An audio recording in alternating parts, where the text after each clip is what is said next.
might be new to you, but it's been like this for years. It's blood, sweat, and tears when it comes down to creating. We try to save a net with our songs and we're baiting. We try to have things, but it's hard for the Jedi, so I'm praying and hoping to God we don't slip. You know it's hard out here for the Jedi when we trying to get this money for a net.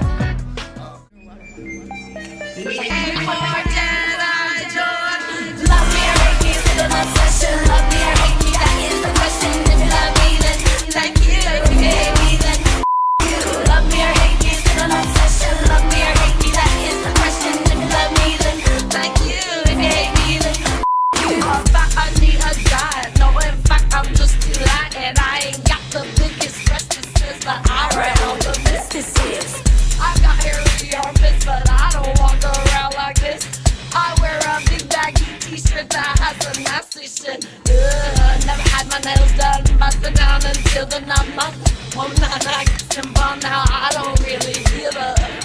I miss my shepherd's high, like I'm a high-made stick missing a diamond. I miss my clippers and now I bow down to your royal highness. No, I don't have a corgi, had a hamster die cause I ignored it. Go on then, go on, report me, I'm a bear kid, trying to bore me. Love me or hate me, it's an obsession. Love me or hate me, that is the question. If you love me, then fuck you. If you hate me, then you. Love me or hate me, it's an obsession. Love me or hate me, that is the question. If you love me, then thank you. If you hate me, then I'm a funky little monkey with the tiniest ear. I don't like drinking fancy champagne, I'll stick with Heineken beers. Oops, might burp in your face, a little ladylike. What can I say? Well, oh gosh, I'm not passionate. We're outside, I know what I'm doing, yeah. So everybody's entitled to opinions. I've opened my mouth, shit, I got big. I'm the little kid, the riddle kid, making niggas no jiggles when you spit.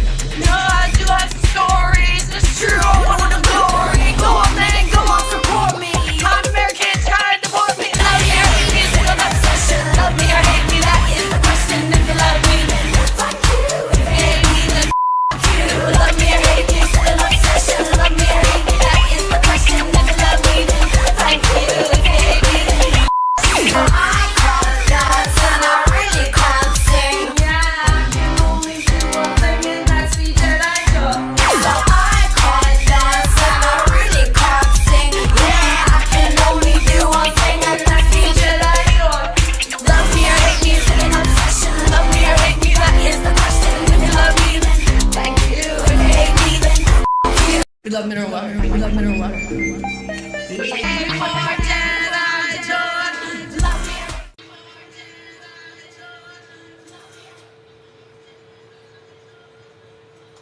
I'm live.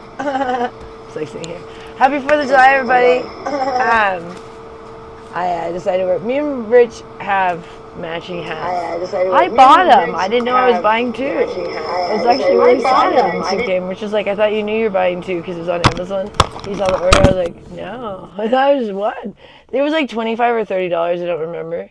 But I thought that was like about what they charge for one hat these days. So when two came in, they came with those little glasses, let's see. Yeah, these ones. Little guys here. Yeah, they came with these little glasses. And the things that, I don't remember if it's $25 or $30. I can never remember things like that. But I was all excited. I felt like I got a good deal after that. I was like, I was expecting to pay that for one, so sweet. So we have matching ones. But anyways, I hope everyone is enjoying the 4th of July. We're probably just going to stay here.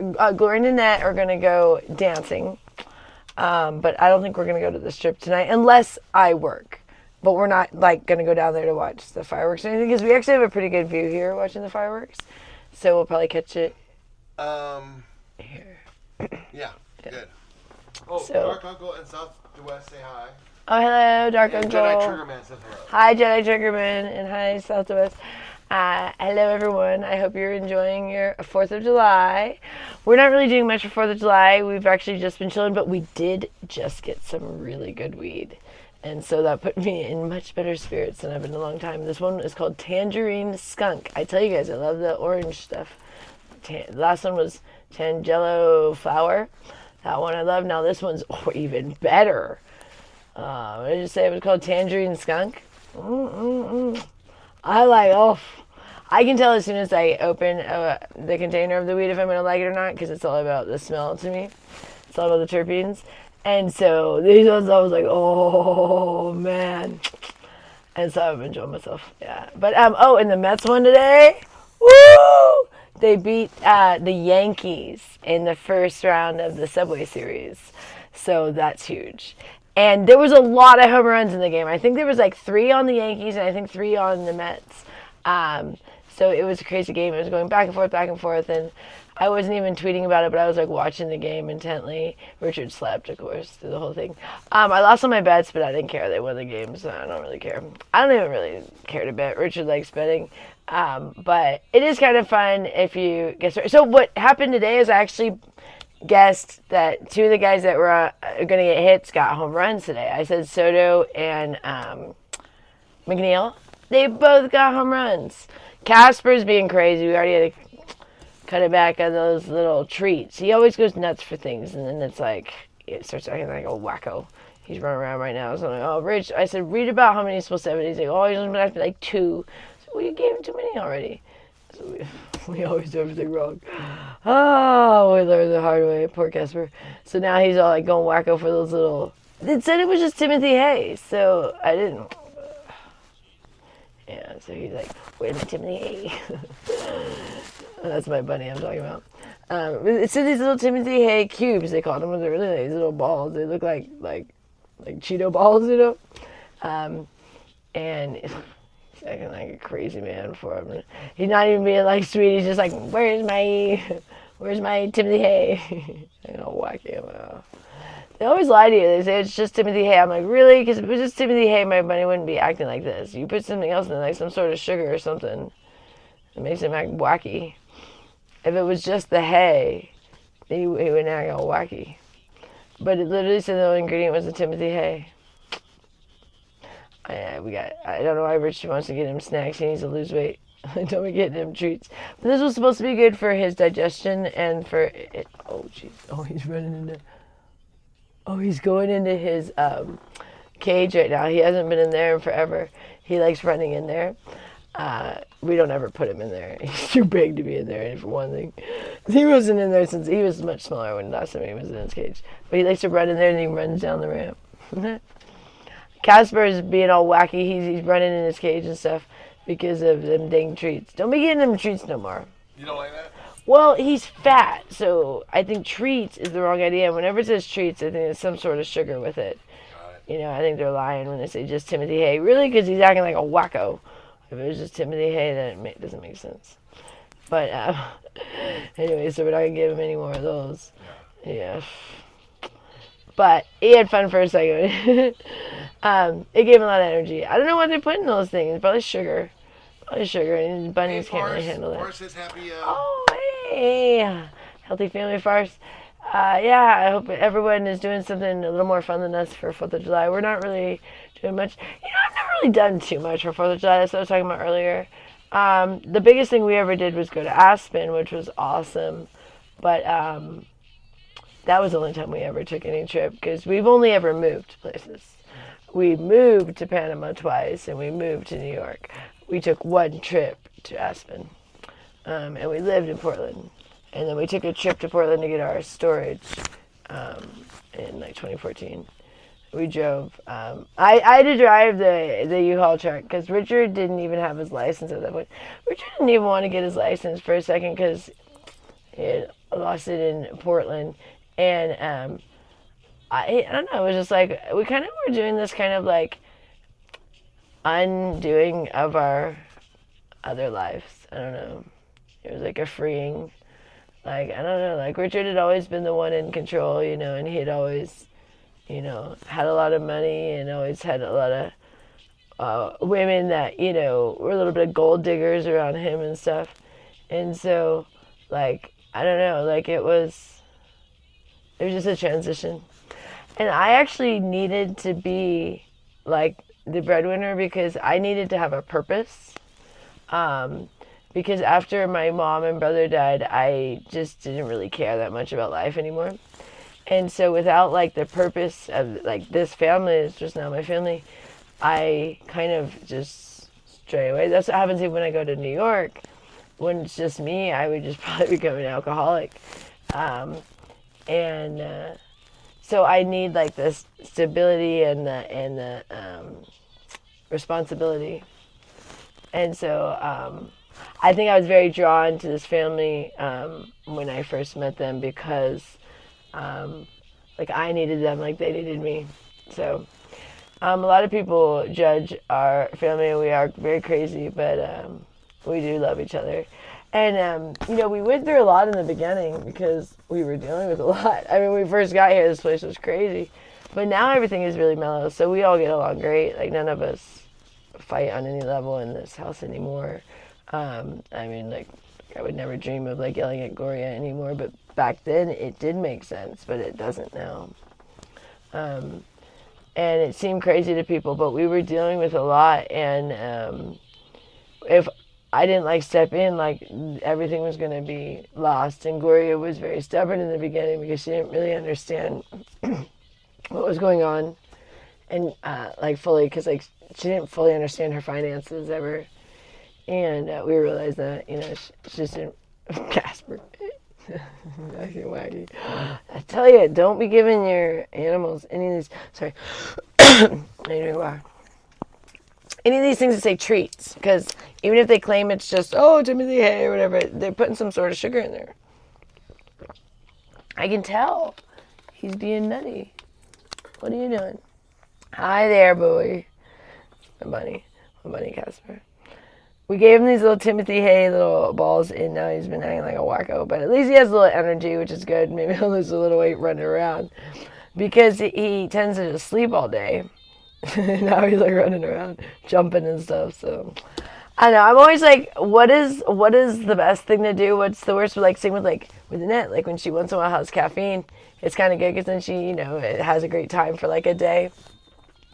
But then a day or two, but then she feels crappy for like 2 or 3 days. So it's like, you try to like go like with Casper, he's like all like now fiending for these little stupid things. But at least he's having some fun running around. But, it's always like, and then people go like, about like when you go to New York, isn't it easier to just stay off alcohol? Well, yeah, that's the easier thing to do. But is life supposed to be easy? Because life isn't really fun when it's easy. Because nothing is really fun when it's easy. Easy is, like, we think that would be fun. But easy is boring. What's fun is something challenging. And you go, oh, wow, I really accomplished that. That was crazy. And at the time, maybe it didn't seem fun.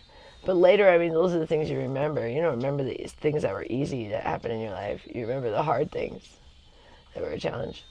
And those actually are your fun, fond memories. So going to New York is very difficult. And, but like, I think like I need it right now. And I don't think I'm going to go for very long. That's the thing. Like, I think it's only going to be for like 1 or 2 years.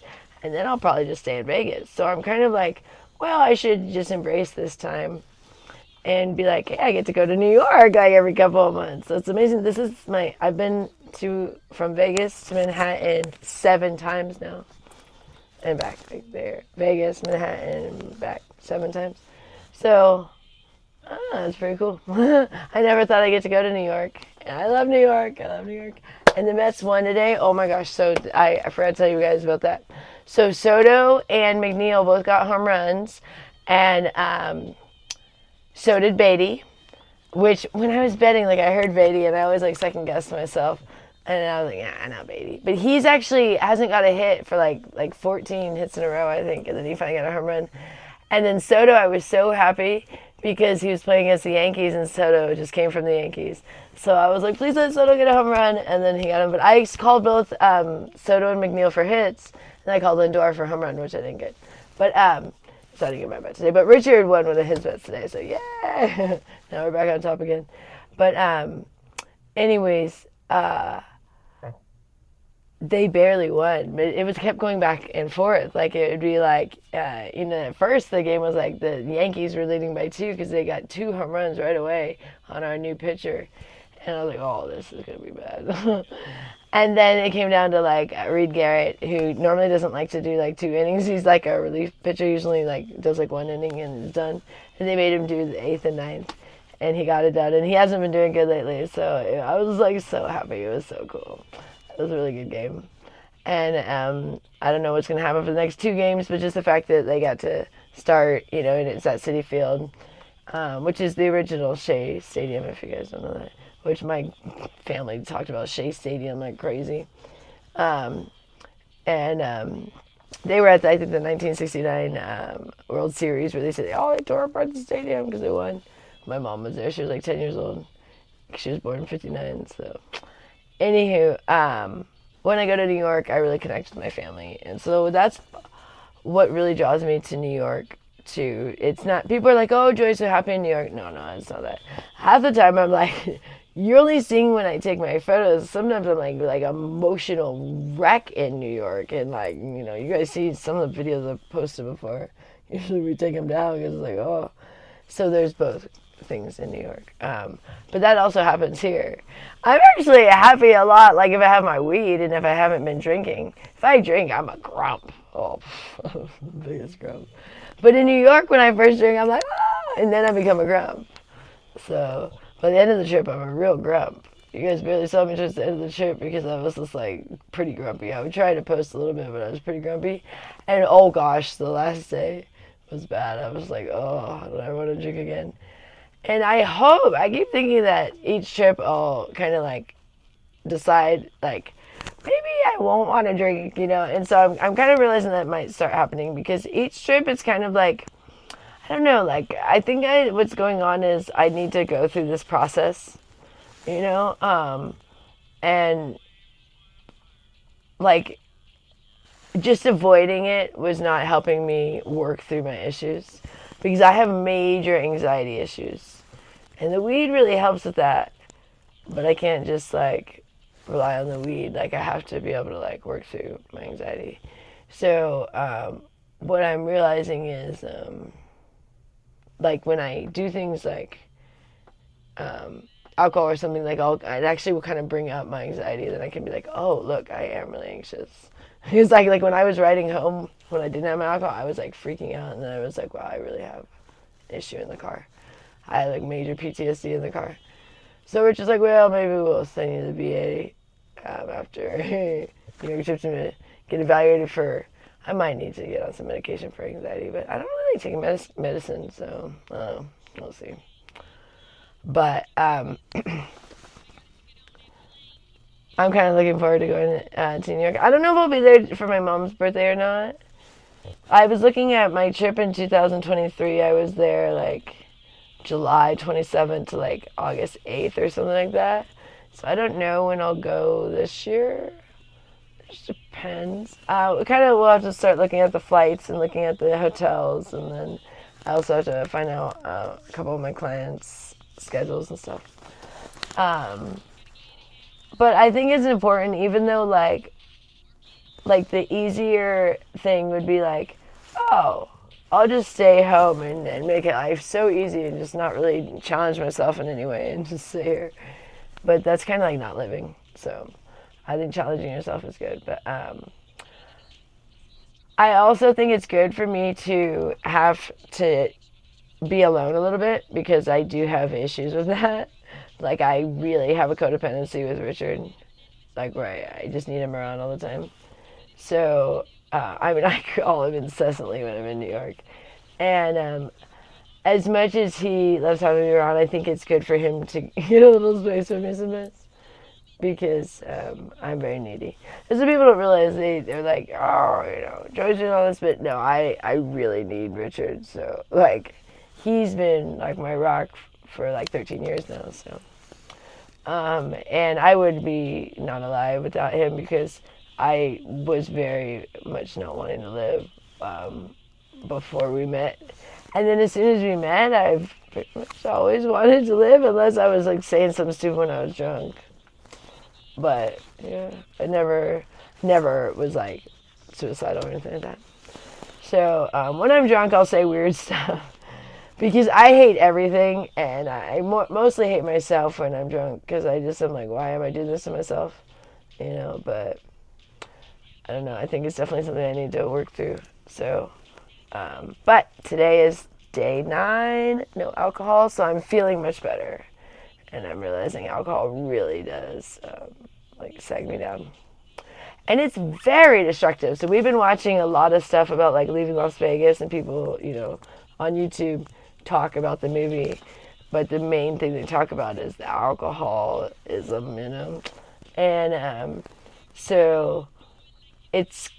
One guy even said, okay, now I'm going to make all the alcoholics in the room feel uncomfortable when he started talking about something about with alcoholism, because it's really bad. Oh, and I think he was maybe the one talking about the GABA, which I forget if that's the right word, but I really know what they're talking about. That I guess, I think it's called GABA. I might not be right with that, because I just learned about it the other day. And that controls how you react, basically, your nerves, so that you don't overreact to everything, so you don't have really high anxiety. And when you drink alcohol, that goes away. And so why you're just so tense, and why you actually get the tremors and stuff, is because you've removed all your GABA. So your body is basically, they're saying it's out of control, it can't control itself. It's just it's like a ship without a rudder. And you're just going nuts. And so when I was coming home from the airport, my nerves were so shot, and it's kind of scary to think what damage alcohol does, because I only drink for 2 weeks, and most people drink all the time. You know what I mean? It's kind of crazy. And I used to drink like crazy, and I knew it was destructive, but I didn't realize how destructive until we were in Panama in 2012, and then I was like, whoa. Because I'd always been kind of more a weekend drinker, and then we went to Panama, I became a daily drinker, and then it was whoa, you can really quickly become an alcoholic, and full-blown addicted to alcohol really fast. And that was scary. And so it definitely is a serious thing. And that's I see why people do get concerned about me going to New York, but I definitely think that I also need to work through this, because I have a tendency to just avoid things. But then deep down I'm kind of angry at myself that I can't be normal. In a sense, why can other people be normal and I'm a wacko with everything? And so I think the more I'm just trying to work through things, I'm actually kind of normalizing, where I don't feel such extremes to be oh, let me just drink to such excess, or let me, eat to such excess, or, whatever, or just kind of be going so fast or sleeping, I'm kind of one of those, I'm just kind of all or nothing. It's either I'm in bed all day, or I'm running around like a maniac. And so I kind of just don't really have a normal filter. So I've been working on that, and since I turned 40, I've definitely calmed down than when I was before 40. It was really weird. It was that day felt very significant, where I was I'm no longer a kid anymore. And even Gloria said that, oh, you're no longer a little girl anymore. And 40 was significant too, because my mom died when I was 20. So it was 20 years I knew my mom, and 20 years she's been gone now. So it was kind of I don't know, it's kind of okay, I need to grow up. And part of why I didn't grow up is because my mom died when I was 20, and my dad's never been a parent. So I kind of was parentless since I was 20. And, I didn't really expect that, to have no guidance since I was 20. And and then I came here and, kind of looked to Gloria, but she did guide me a bit, and early on she gave me some good advice, about relationships and stuff like that, with how to be a wife and stuff. So I did appreciate that, and that's why I was very drawn to this family, because I was needing a family. And so I will never not want to be with this family. People are always oh, Joy looks happier in New York and wants to stay in New York. No, no. It's just two different lives. Like, but what the beauty of it is having both. But I wouldn't want both forever. Like, I'd rather be in Vegas full time than be in New York. But right now, it's fun going to New York. And as much as I love New York, living in New York is just too much. It's just, I'm too old for that pace. I'm telling you, like, everywhere I go, I'm like exhausted after 2 weeks because I'm 40. New York is a better pace when you're in your 20s or 30s. It's for younger people. I mean, it's like, it's, going out to the bars. It's, it's walking everywhere. It's, mingling and stuff. As you get older, you want to be more in like a retirement community, but I'm a little too young, so that's why they're kind of giving me both. Otherwise, they're like, at 40, it's a little too young for Joy to be in a retirement community, and I'd be like okay with that, but I'd be kind of like dying young, like. So I think that's why they're keeping me young by sending me to New York, and but it also kind of. Ages me because it wears me out a bit, but I think it's good, And I'm just realizing it's like, who cares if you get older? It's just life. You're just getting older. I'm never going to look like I did when I was 20. You know what I mean? But I didn't like how I looked when I was 20. And I sometimes like how I look now. Sometimes I don't. It just depends on the day. But it really depends on my health. When I'm being healthy, I like how I look. But when I'm being unhealthy, like... So when I was in New York, I started looking so bad, like my skin and everything from the drinking, and I was like, well, this has to end soon. Like, I could just see there was a dead end coming soon to that, because for one thing, and I was losing my body, which is important for my job to look good and to have a good body. And with alcohol, you just turn into a blob, and like your skin gets bad. It's like, it becomes like almost like translucent. It's weird, and it's like chalky. It's hard to describe. It's bad. And so I figure, well, if I only drink once in a while, it's nothing in the world. But I'm hoping I just kind of get over that. That would be better. But for now, I'm just happy that I'm not drinking in Vegas. So that's good. And I'm loving this weed. We got it from Oasis, this tangerine skunk. And we also got Coco Chanel and Glitter Bomb. So, good day. And Gloria and Annette are getting ready. They're going to go dancing. So if you guys, those of you that are new, don't understand what's going on. So I live here with my mother-in-law and sister-in-law because my mother-in-law was not really taking care of my sister-in-law who has schizoaffective disorder. So we kind of had to step in and kind of take over the finances because she was going to lose her house and everything. It was in foreclosure and stuff. And so we're in this very strange situation. And I know my closet is very weird. And I look like a big kid in an adult body. But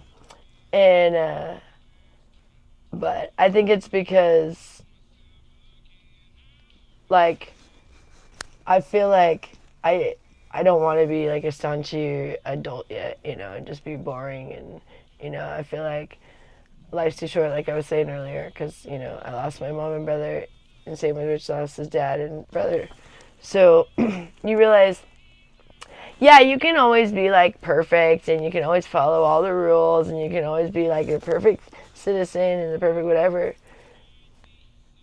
But that's not fun. And then, like, what's fun in life is like making mistakes, doing weird stuff, having people laugh at you or make fun of you or whatever.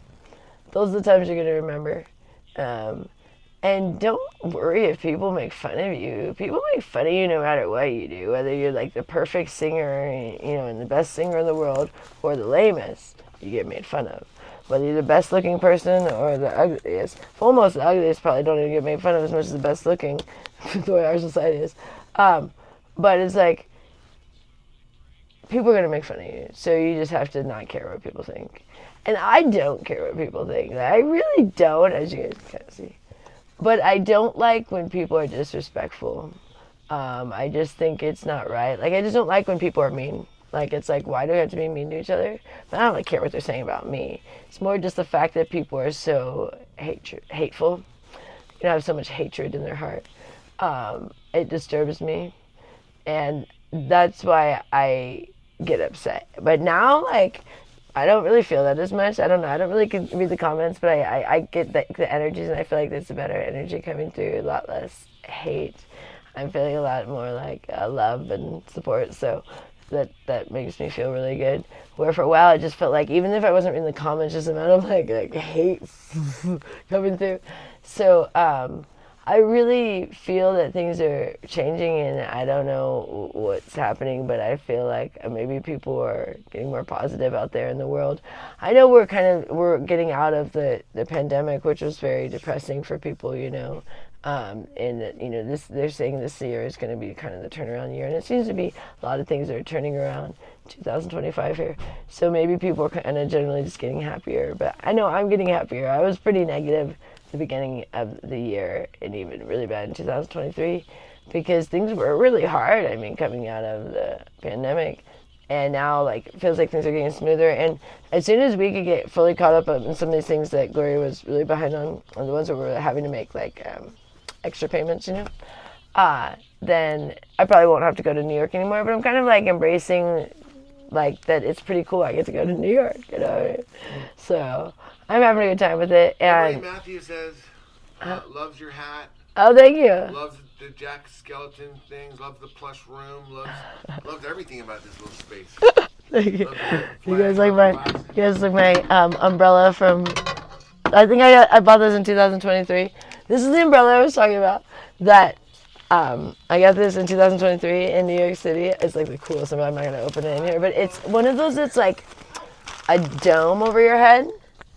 Which I'm like, oh, this is the way an umbrella needs to be. I always had the ones that was just like barely like flat, and then you just like go up, and you're like the thing like fly through the wind, and you're like, oh, that's a fantastic umbrella. I'm really glad it's really helping me with the rain when it's up instead of down. My mom would get these. So this one is like the best umbrella ever. But it was so difficult that year to bring this home because I was like really maxed out on like the things I could carry on. And I had to hide my purse under my jacket, and I had to carry this umbrella and everything as a carry-on and stuff. And I almost left it on the plane. I love my little umbrella. No, I'm not gonna open it inside. But yeah, coolest things you find in New York. This room is like full of New York stuff now. Every trip I get some new little gizmo or gadget that's like only in New York. You know, some little thing that I don't know. I got all these new medicine, you guys can see them. Got all these little like things with license plates and things like that. But our whole house is becoming like overtaken with New York stuff, and I'm okay with that. Everyone else seems to be okay with it too, because I say, do you guys want any more New York stuff, or are you done with like me? And everyone says, no, we want more every time I go. So I'll get like everybody like a t-shirt or something. So by now, like, there's so many New York t-shirts and stuff in the house, and hats and things that say I love New York, salt and pepper shakers and things like that. All kinds of goodies. Yeah. Gloria loves taking the stuff to the pool. I have like a bunch of sweatshirts, and she's got like a bag. This is New York for her and stuff, so yeah. This last trip, I got a New York license plate with my mom's name on it. It says Laura. One of those, you know. That place was going out of business. All these little dilly-dallies, you guys can't even see. It's all over. I hang stuff all over the room. This closet. But it makes me happy. Well, the closet fell. Like, there was different parts. The closet keeps falling, so now I'm just like, well, it's useless for anything but to just put stuff on the wall. So the other side's falling over there now too. My last part that has my stuff, I don't know. Whole closet's caved in.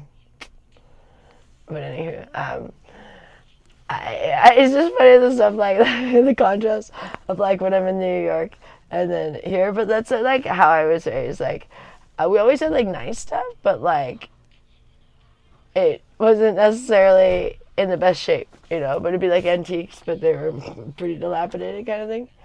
And that's, New York is kind of that way a little bit. Like sometimes you're staying in these really nice hotels and there's like no water pressure or something, and you're like, it's just how it is. Like, it's just funny that way. So like, I don't know, I kind of like the like, you know, the perfect imperfections kind of thing, you know. And in Vegas, they tend to try to make everything perfect.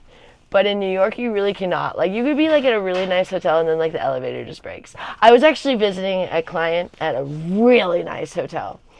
And they were, like, up in arms because they were down to, like, one elevator.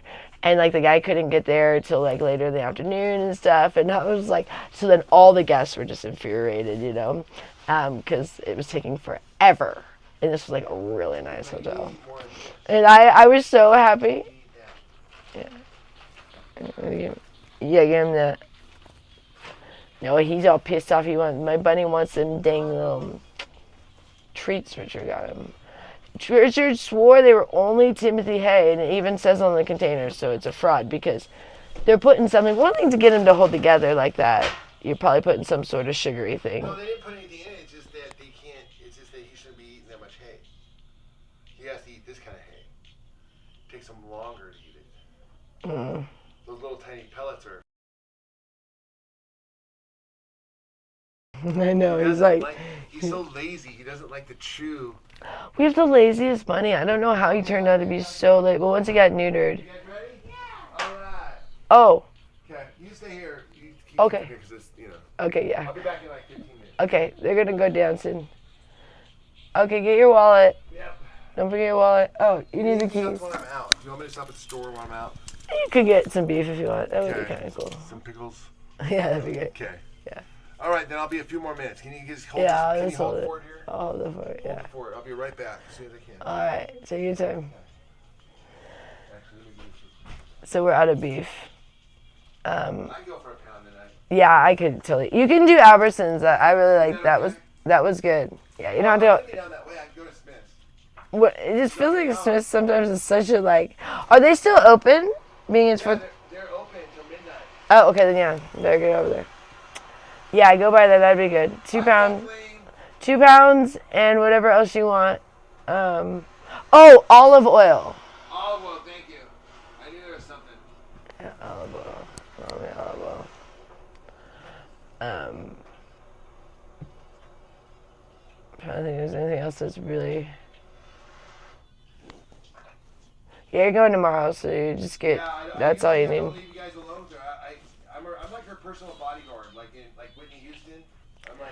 Oh my god, that was one of my favorite movies. Was it I'm what's his name? Kevin Costner? Kevin Costner. Oh gosh, I love it. So when I was a kid, we knew these people. So my stepbrother Justin, the one that passed away, kind of became part of this other family they were very religious. It was kind of a little bit cultish, but they had this huge house, like a mansion, like 10,000 square feet, and they were very wealthy. They owned printing companies in Los Angeles and Sacramento, but then once we went to online, they weren't as wealthy. But they had I remember they had a Porsche 911, kind of like the one we have, and they had this limo that they got from a movie. It was like a miniature limo, because it was they don't always make them full size in the movies, and all this stuff. But they had at the time this, which was insane, was these projector TVs. Do you guys remember the projector TVs? So they were huge. Okay, so because for you youngins, don't realize TVs used to be just so big. But this one was the biggest one I'd ever seen. It was like a whole ottoman, or not ottoman. What was it called? Ottomans? No. Armoires. Ottomans thing on the floor. Armoires. This big thing so it didn't look like a TV. It looked like a cabinet. But then it would open these huge doors, and then you had to pull this huge thing out with these projectors that would project onto the screen. And we would watch the Bodyguard and a lot of movies, but that was the best thing ever. They had the coolest TV in the whole world at the time. I mean, those people were so wealthy, and so we'd go over there. And my stepbrother ended up living with them for a long time, but they had all kinds of cool things. But we had a TV that didn't like to turn on when it was cold. Has anybody had a TV that was the case? I'd never seen anything like this. We lived in Northern California with my dad for a while before they moved to Southern California. I grew up in Northern California, but my dad lived further north. So I grew up in Placerville, but my dad lived in Camino. And then my step-grandparents lived in Pollock Pines, which is all that it's closer to Tahoe. So it gets colder up there, they get snow more. So this darn TV never wanted to turn on when it was cold, and it was often cold up there. So we would have to use a blow dryer to turn on this TV that we had. This wasn't a projector one. This one that was one that was a huge TV, but your actual TV was like, about this big, but the whole thing around it was like huge. So we'd have to blow a blow dryer on it. And so we'd say, don't turn off the TV if we were going to watch a movie that night. But my stepbrother, who's autistic, always would turn off the TV. So it'd take like an hour to get the TV on. Nightmare. If anyone had that, the TV wouldn't turn on. You would just sit there and just go, and it would just try to turn on and couldn't turn on. So then you'd have to keep warming it up with the blow dryer for like an hour. Who turned off the TV? Of course, Sean. I mean, who else? Yeah, weird stuff that you go through when you were pre all the technology we have. So I was born in 1985, and but my parents were like stuck in like the 50s with the stuff they had. I mean, when I was a kid, I still had a black and white TV. Like that was like my first TV was a black and white TV, which is color TV existed. Yeah. And everything was like donated to us, from other people. Like my parents were pretty poor, so it would be like hand-me-downs, So it'd be like other people's old stuff that we get. So it was always antiques and old stuff. And like I remember our first phone was one of those. This is actually pretty cool. My parents got this from Germany, but one of those ones that it's like long and it has the mouthpiece, and you take off the thing off the side and put it to your ear, and like those really old ones, you know what I'm talking about? And you swirl it around. For those people that don't know about the swirl around phones, those are the most annoying thing if you get the number wrong. Oh, like now you can go back. Not back in the day. Same with any of the old phones, and you have to do this, and then, gosh, those cordless ones. And then, you get it wrong. And like, so I became my dad, and so there was like, a 1 and the area code and then the number and stuff, And as a kid, it feels like a million letters. And then if you did it wrong, you gotta start over a million numbers, I say. But anyways, today is 4th of July, and I am a veteran. I was in the Air Force for 4 years. So I guess today is a cool day.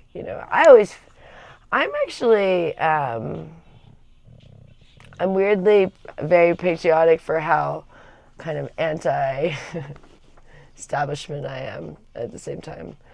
I do take a lot of pride in our country, and, I went in the military at 17 after 9/11, which was because my mom was from Long Island, and she was super affected by 9/11. I watched the second plane go in to the building because my mom was watching, and she like screamed when the first incident happened, and then I was sitting there watching because we were in California, so it was, I was getting ready for school, and then we thought it was an accident until the second plane, and so it was very impactful for me because I was only like 16 when that happened, and so I joined the Air Force at 17. I graduated high school a year early to go into the Air Force. Because I was so patriotic at the time, and I remember that song, that Tobey Maguire song, the American Boys, I forget what the song's called, but they played that like at basic training and at graduation, and I remember just like bawling. I mean, it was like very, very patriotic time, and I felt a lot of pride, defending my country. And then when my mom died, everything kind of went hair, because I actually planned on staying in the military. I was going to retire at 37 because I joined at 17, and I loved my job. But when my mom died, everything went haywire, and it really kind of destroyed me because that was like my plan, you know what I mean? Like my plan was the military, and then I could have gone to college. Everyone was mad I went in the military. I should have just gone to college. But 9/11 happened, and so I wanted to go to the military. And I really did, I had a really good time, you know. I mean, it's a lot of hard work, but it was like I met a lot of good people that, you know, still are very impactful in my mind, you know, like people that when you're in the military, you connect on different levels than like any other person you'd ever meet, because you're going through such an insane thing together, especially like people that you went through survival school with or basic training with, or really anything you experienced in the military together. You know, if you went, if you were deployed together, or if you went on even just a trip together, you know, like because you're away from your family and all you have is each other. And especially when you first go in the military, like the people you meet in basic training and in tech training, like are so significant to you, because like you're ripped away from your family and all your friends and anyone you know in your entire life, and you're like all your rights are taken away, and all you have is these other people, and they become like family. And it is hard because I don't have contact with really anyone anymore, and I tried. I mean, I did contact some people several years back, but I'm just in a different world than them now. So if anything, it's probably more judgment than anything else towards me. So it's kind of hard. But it was, but even right after my mom died, I didn't fit in anymore. Because I was actually like, everyone loved me in the Air Force, and I was like, you know, everyone always wanted me to come hang out, you know, and like, I would get tired of like, I've always been a little bit antisocial, and people like beg me to come hang out because, I don't know, I've always made people happy. And so I would, but when my mom died, I couldn't like entertain people anymore. And so it was shocking to people because some people didn't know, because I didn't want everyone to know. So some people were just like, what's wrong with her? You know what I mean? And because I went from like being super happy all the time to like miserable, you know, like just never smiling. And I was very emotional and stuff. So it was hard because I kind of like, I don't know, a little bit got ripped away my childhood like twice. Because first when I was young, my mom, you know, but then the Air Force thing. So I had to like kind of grow up pretty fast. And so why I kind of act like a kid is because I never really kind of got to be a kid. So if you guys don't know, like when I was 5, my mom tried to kill both me and her. So I grew up pretty quick, like as a child. My mom was kind of wacky. And I don't know, like I always knew too much as a child. Like I was given too much. Like I shouldn't have been told the things of like the amount of pressure, you know, you don't tell children. Like I knew all about my mom's finances and stuff, and like how bad they were and stuff, and like, you know, about all of her relationships and everything. Like she kind of like so like I had to take on all of her problems at a very young age. So I actually really needed Richard because no one like understood like that, like I couldn't hang on anymore. Like I had always been like the strongest person kind of, you know, and people always still think of me as super strong. Sometimes Richard, I have to be like, Richard, I'm not always that strong. You can't always just expect me to be strong. Because my family always thought, and then like I held it together for a little bit after my mom died, but then I just kind of like just kept crumbling, and people just kept getting mad at me. Like no one was having like any sympathy of like what I was going through. They were just like, "Oh, Joy's just a mess. What's wrong with her?" And so Richard was like the first person that's like, "Does anyone see like what like Joy's just been through? Like, can anybody like give her some compassion?" So right away, my family was not fond of Richard because he kind of called them out on that, like, basically didn't care, you know. And so that's kind of why we first stayed away from my family. My music. Did my music just die? Let me see. Oh, Casper's finally chilling. He's doing the Superman. Hold on, let me switch ears. Casper's doing the Superman. That's good. He's chilling. Uh-oh. Switch ears here. Let's see if I think I have to, hold on. I have to get it started from you guys. Hold on. Gotta get my music. Hold on. There we go. Are we back? Are we good? Okay, I think we should be good. There we go. There we go. And so yeah, Richard was the first person that just had compassion for me and stuff. And so people don't really understand sometimes, like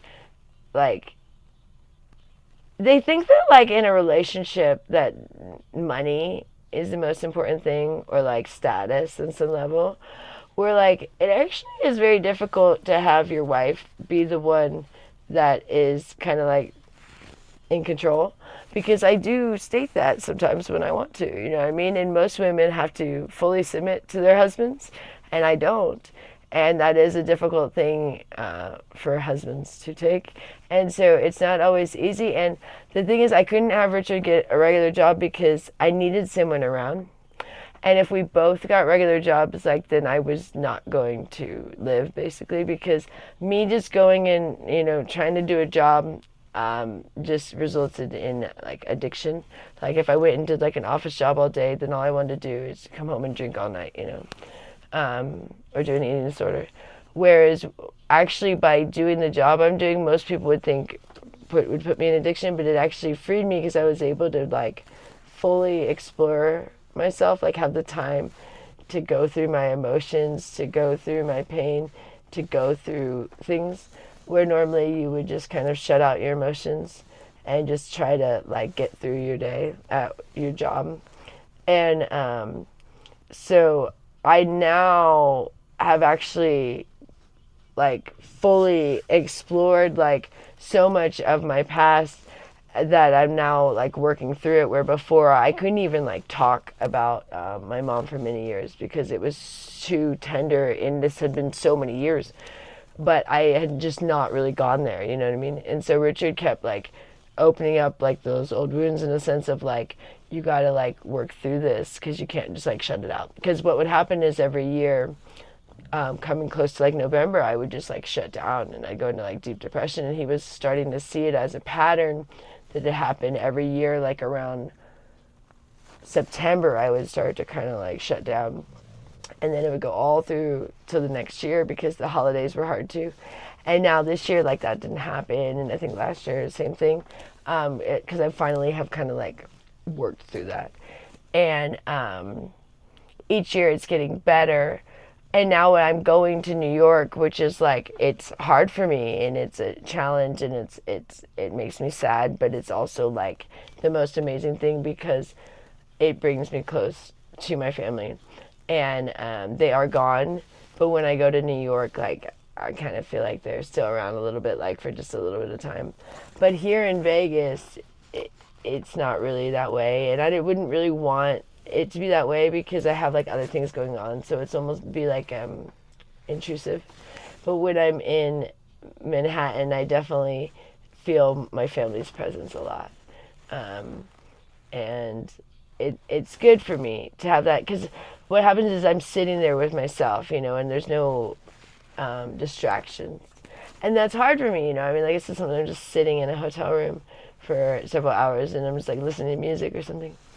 And that's good for me to just kind of sit there, and because I tend to want to distract myself and not, you know, have to think about hard things or, you know, to really challenge yourself. It's easier to distract yourself and keep yourself busy. So I honestly am feeling like these New York trips are insanely therapeutic for me. And even when I got home, like me and Richard have like worked through so much stuff since I've been home, like, and I was able to like express myself a couple of times, like when I was drinking, and then like maybe, you know, went too far, but then was like, okay, I didn't mean that, but why I was feeling upset is because of this, you know. And then it was like, oh, okay, where normally maybe I would just kind of like shut down feelings. And then like I also learned some things that I was doing that were super irritating towards Richard. Like I'm like, wow, like I really kind of like stepped outside myself and was like, wow, you know. And I'm really like definitely controlling, like in the car and stuff, you know, very controlling. And like now Richard is doing all the shopping, which seems controlling towards me, but if anything, I think it's I was being controlling. So now like him going is me releasing control, because I was like, wanting to do all the shopping, I mean, not that I wanted the shopping, it was just, I don't know, I was just doing it, So now, like, Richard's feeling more freedom where I'm not kind of like babysitting him. But, Richard and Annette, which is not, fully Gloria's fault, she had a weird upbringing, and that's what I'm learning when I used to get so mad at Gloria. It's, she didn't have a good upbringing either. But they weren't really taught a lot of, like, simple things that, like, normally children would learn. So sometimes, like, when we first got together, there was some things that were just so, like, irritating, because I almost felt like he was doing it on purpose, but he was unaware. And so, like, we've worked through so much over the last 13 years. And, but moving in here really made me realize, like, it made me understand Richard more, and now I'm really understanding Gloria more. And we're really getting worried because she's getting pretty ill. I think we're feeling like we don't know how many more years she has, and that makes me sad. And I know a while back I had said that I would be happy about that, but I was very angry, and there was a lot going on, but I regret saying that because we will actually be very sad when Gloria passes, and Annette will just be devastated. So I really hope that doesn't happen. She was not feeling good the other day. I'm really glad she's feeling much better today. She was, like, dizzy for a couple of days, and that made us really nervous. So we cooked all the meals for her for a couple of days, and like, Richard brought her over food in bed and stuff. And now she's feeling better, because we were like, oh no, I hope she's okay. So I'm glad she went out dancing tonight. I'm glad that she's feeling better. And we're getting her a new bed for out there with Prime Day. Prime Day is, I think, like July 8th through the 11th or something. The best day to get your deals on Amazon. Everything's on sale. So we're going to get a handful of things that we've been needing on Prime Day. And I'm actually, like, Richard's saying, oh, you don't need to go back in August. But I'm like, I think I probably need to. Because the thing is, Vegas is just so slow during summer.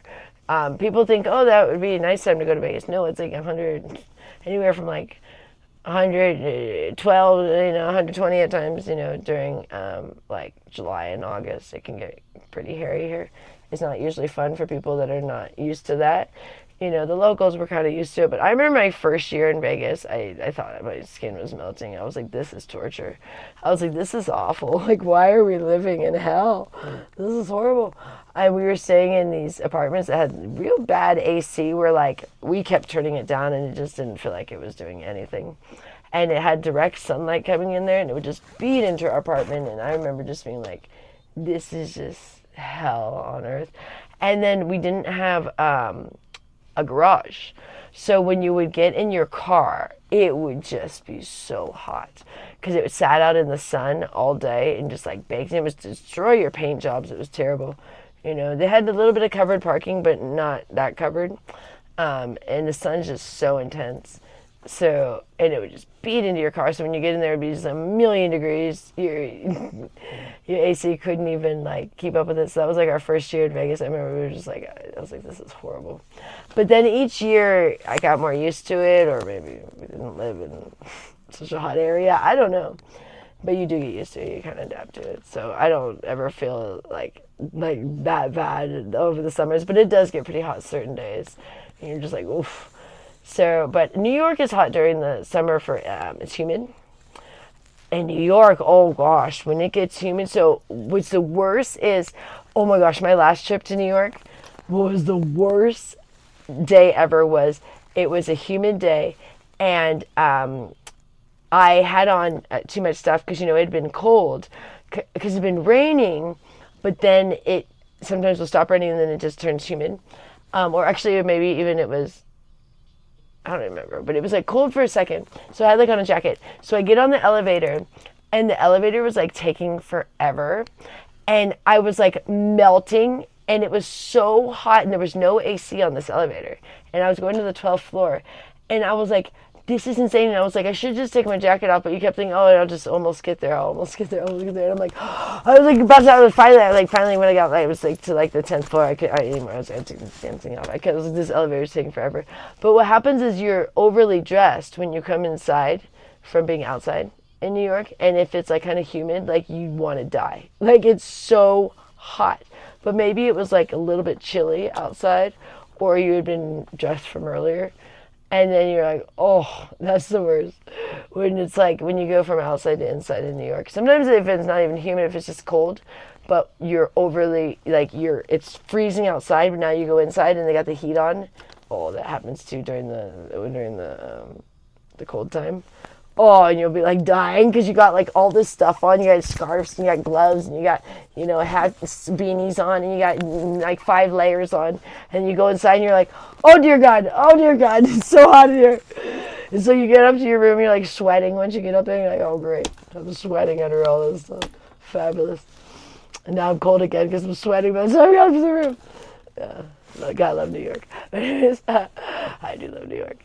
But man, some of those walk-ups, I don't know how people live with some of those walk-ups. I always think I'm in shape until some of those walk-ups are insane. So like, I love stairs, but some of those walk-ups are so steep, and people gotta carry all their stuff up there. Our first trip to New York, the first place we stayed was a 6-story walk-up, and we were on the 6th floor. We didn't know it was a 6-story walk-up because we got it on bookings, and they didn't tell us that. So we had really heavy suitcases, and we were only staying there like 2 nights. And I was like, oh no, you're going to lug them all the way up and lug them all the way down. And we had 2 huge suitcases that were like 100 pounds each because we flew first class. Yeah. And they like let us have it whatever weight. It was awesome. And then we had a guitar and a 4K huge monitor and all these tripods and like 2 backpacks. And I think that's it. And so we had to lug all that stuff up there. And then, so I'm sweating. It was cold outside, but I'm sweating. And then we get up to the remember, I think I've told this story before. And there's 0 water pressure. I mean, nothing. Like, a trickle is being generous. I mean, it was nothing.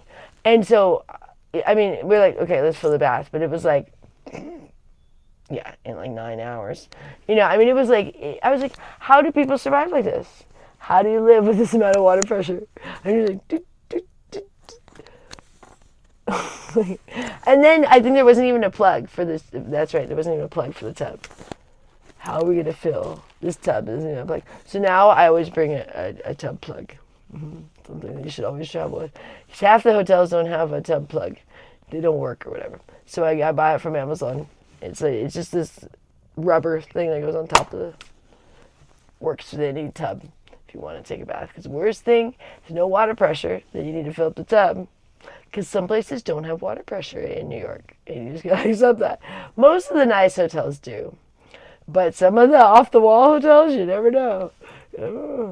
I've always had pretty good water pressure at all the hotels I've stayed at in Argylwood, besides that one. But, yeah, it's just one of those things you have to put up with in New York. And then, oh gosh, the one hotel I was staying at, the last one, it took forever to warm up the water. I would just like turn it on way before I got in the shower. I was like, Jesus. It was like a 15-20 minute wait to get hot water. Ugh. And that's just how it is. I was up on, they put me up in the penthouse. So thank you for putting me in the penthouse. I have to wait 9 hours for the water now. But I thought it was the first hotel, not the second hotel. Yeah, and you just accept those things when you're in Manhattan. It's great. It is kind of great because it's an experience, and people always bitch about their New York trips, but it's like that's the beauty of it. Because if you come to like, oh gosh, Casper's doing the full Superman, which means he's got he's really looking for attention. I know, baby, I gotta keep vlogging for a second until Richard gets back, and then I can pet you. He wants his head so bad. He tries to look as cute as possible so that I'll give him attention. Hi there, I know. He's like, I'm done with waiting for you. He's coming in here. I see you. Hi there. I know. Let me give you a love. There you are. I know you're still being white. No, you're not even being nice. You just want those treats. Yeah, you're not even being sweet today. Get out of here. He still wants those treats. I don't know what they put in those things. I hate that. Because I was like, let's make sure it's not got any sugar this time. Because we're just like, oh, I'm going to get these Timothy Hay cubes. And make sure they don't have any sugar. We don't want him to go wacko like he did with those other treats. Because we got him these, like, there was some other sort of Timothy Hay, not like this. They were like cranberry or something. Oh, gosh, he went nuts. That's when he was a baby. a long time ago. We haven't done that since. And then poor guy, he'll calm down. At least it's getting him some exercise running around. But no, I don't like that. I'm not gonna give him any more of those.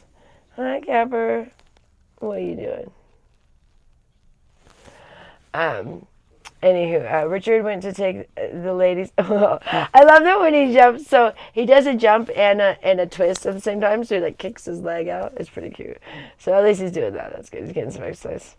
But what did I watch? Oh, I watched the weirdest documentary yesterday about the guy that did American Apparel. Have you guys seen this thing? I don't know if it's on Netflix or what. Richard always picks the apps. I don't like picking shows, but then I'll like get really wrapped into it. Like once he picks something, I was like, why are we watching this? And I'm like, oh, no, I'm watching it. He falls asleep and I'm watching it all the way to the end.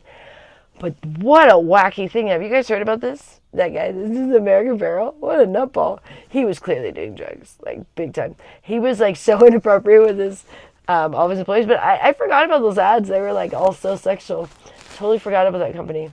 But yeah, I guess like it was just this crazy thing where like it was like the worst work environment ever. And so like people always act like, oh Joy, your job's so bad. I'm like, most jobs there's something weird about them, in some way or another that people are, not loving it. So I've evaluated like I like my job better than the alternatives right now. Because I even thought about getting back into real estate, but I'm like, I don't really want to yet. I will eventually probably, but I don't want to yet. So I prefer doing this right now. But, it definitely has its positives and negatives, just like any job. But I really do enjoy kind of just getting to be my own boss and being independent and getting to go to New York, like, on my own, like, dime and having to, like, do it myself. Like, it kind of, I don't know, it gives me a lot of, like, I don't know, like, I feel cool. It makes me feel badass. Richard's always like, yeah, you're a rock star. So, I don't know, I like that. That gives me a lot of pride. And, like, I think I need that. Otherwise,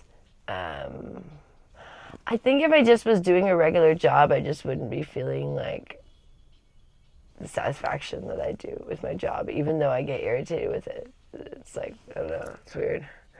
So, but every time I go to New York, I feel really, like, proud of myself. Because it's a really big deal what I do, and it's really fun at the same token too, but at times it's not at the same time. It's hard to describe. Like, there's moments that it's super fun, and that's what you guys will see where I'm really happy.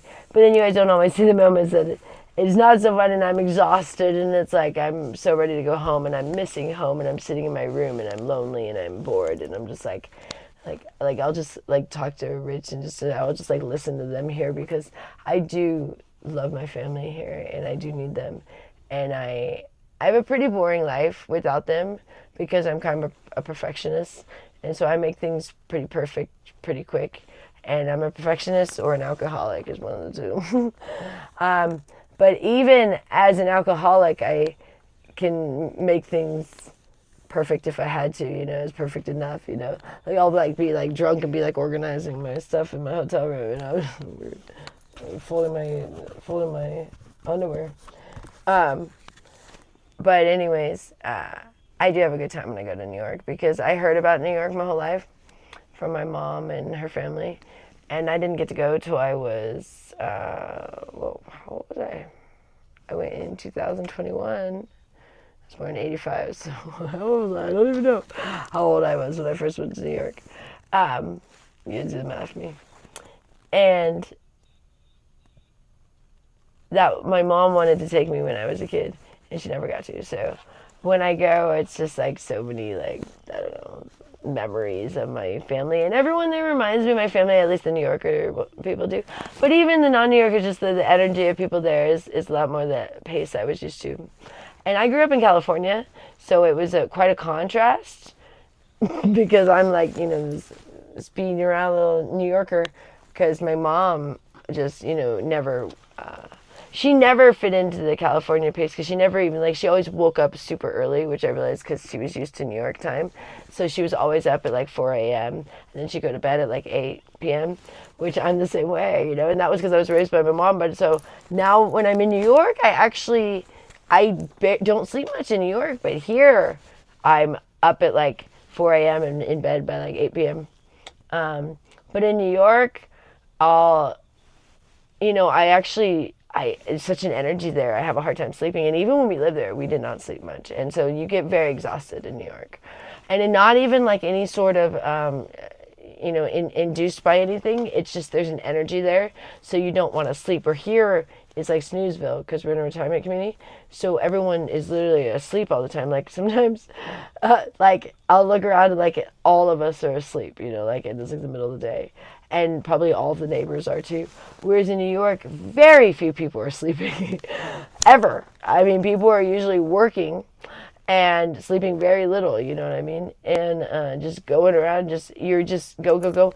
And you don't get very tired there until you get tired, if that makes sense. Like the pace you can hold there, you can sustain for much longer, but then eventually you drain out. And so like when we lived there a year, I was like done, you know? And when I go there now, like 2 weeks, because I'm not really used to it, I'm like, I'm good. 2 weeks, I'm like, I'm good to go back to Vegas and have a chill pace. But then I get tired of the chill pace and then I'm ready to go back. So I like the contrast. So it works out for me. But I do prefer being off the alcohol. So I don't know what's going to happen next trip, but I feel really good right now being off the alcohol. And it's day 9. And I feel really solid now. Like my next issue is going to be New York. But I really would be shocked with myself if I drank before New York. I don't even know why I would do that. But my next issue is going to be when I go to New York, what I do. But so from now until my next trip, I probably could stay off the alcohol, but I don't know. I don't know exactly when I'm going back. And it'll really just depend on how business is in Vegas. You know, so I'm thinking August, but if we end up having if Vegas picks up, you know, normally it's kind of slow during summer, but if it like all of a sudden picks up, then maybe I'll go September or something. But I think I'll go August, just because that's a good time to not be in Vegas, because August is not the best time to be in Vegas. And it's not necessarily the best time to be in New York either, but it's better than Vegas. Because here's the thing, there's so many people in New York that there's never really a bad time. There's times that are better, but there's never a bad time in New York where there are bad times in Vegas. There didn't used to be bad times in Vegas before the pandemic, but now it's like... But anyways, I'm feeling proud about getting off the alcohol, because it is hard when I am someone that really likes alcohol. And I don't know why, because I feel sick right away when I first start drinking. Like, I'm just right away like, oh, why did I even start doing this? And then all throughout it, I feel sick a lot of times. But for some reason, I'm just like an alcoholic. So I don't drink in Vegas, and that's how I kind of keep myself sane. We never really drank in Vegas. Only for a very short time. Oops. We drank for a month when we first got here in 2013. And then we drank for a month in 2016. And then we drank for a couple months in 2012. And then I've drank, on these couple of trips. But that's it for drinking in Vegas for all the times that we've lived here. And I drank that one time in the cave. That was